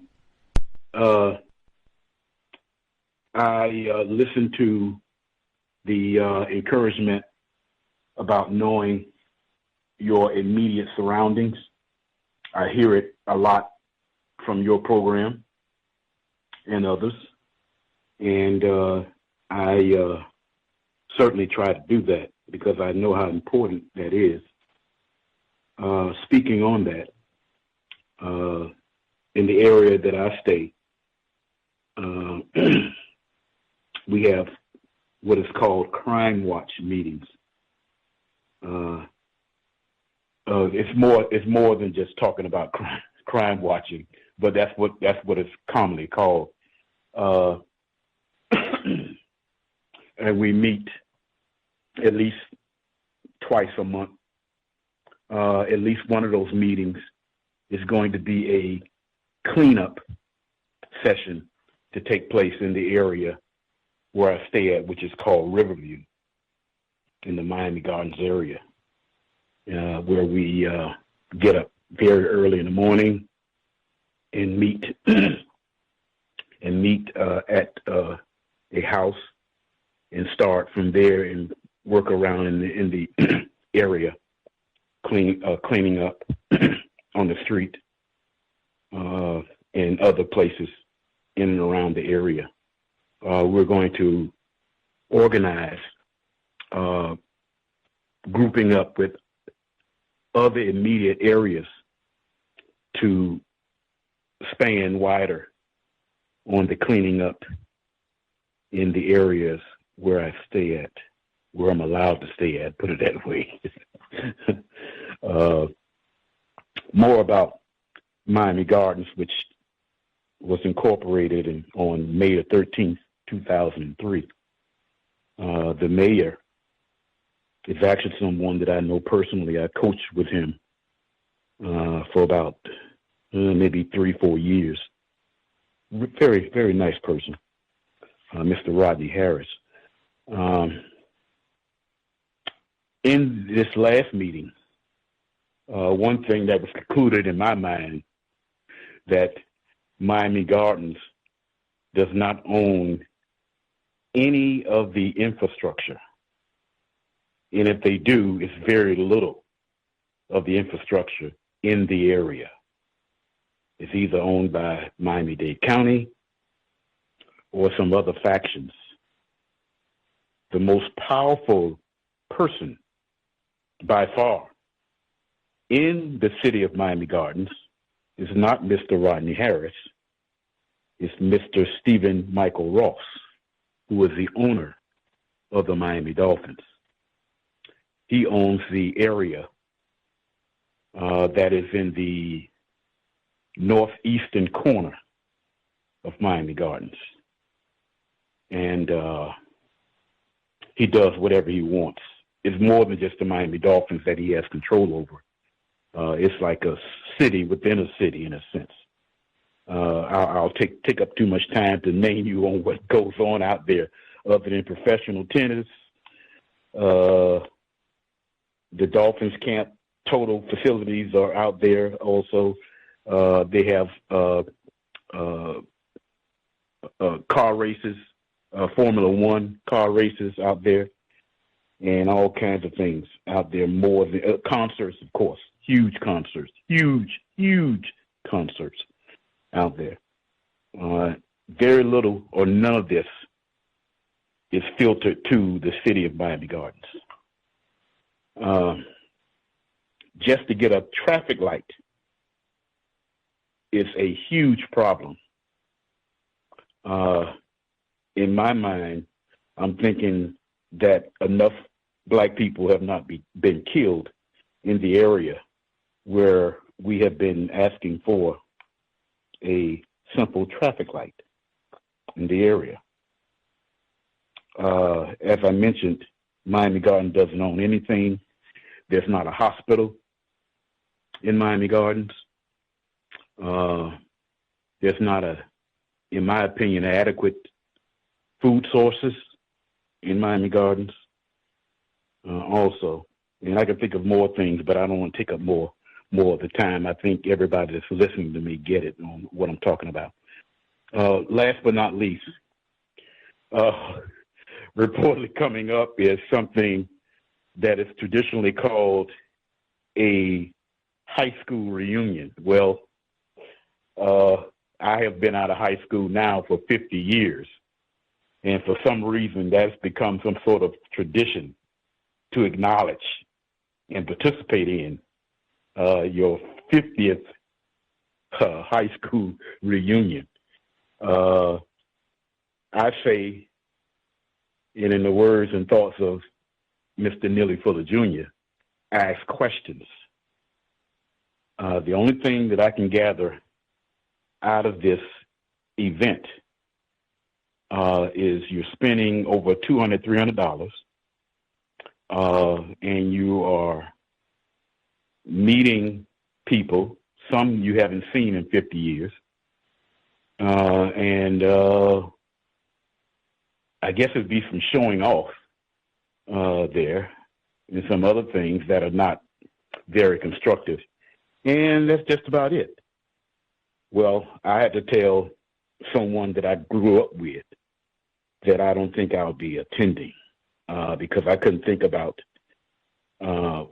anything that they're doing that has more constructive works behind it. For instance, there is about 80% of the area where I grew up in, the famous area called Richmond Heights, and still most of it is non-white and black.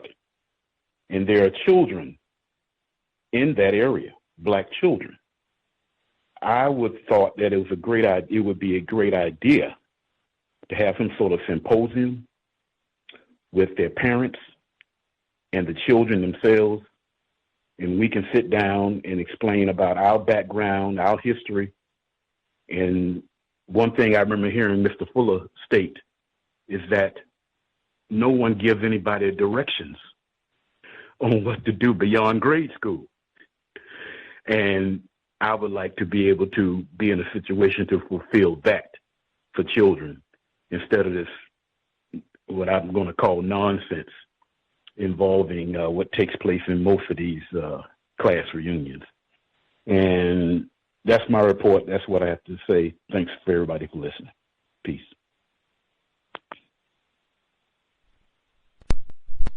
Much obliged, retired firefighter in Florida.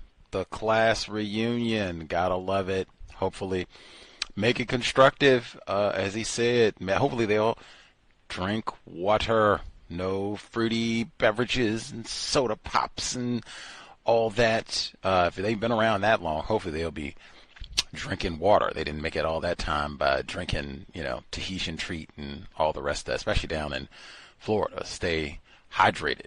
Lots of water. Much obliged. I do say that. Be informed about what's happening locally. You think some privileged black male, Mayor Harris, is going to be the most powerful person in Florida. Please. It's the concussion. It's the white man. It's about brain damage. My town. My town.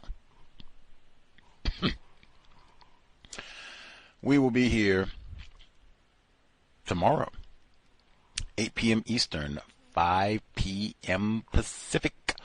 Roger Golubski, suspected rapist, suspected race soldier, coward on top of it. They even they had in the Kansas City Star this week that Golubski left 5 letters, suicide letters, to like his family and alleged loved ones, so-called.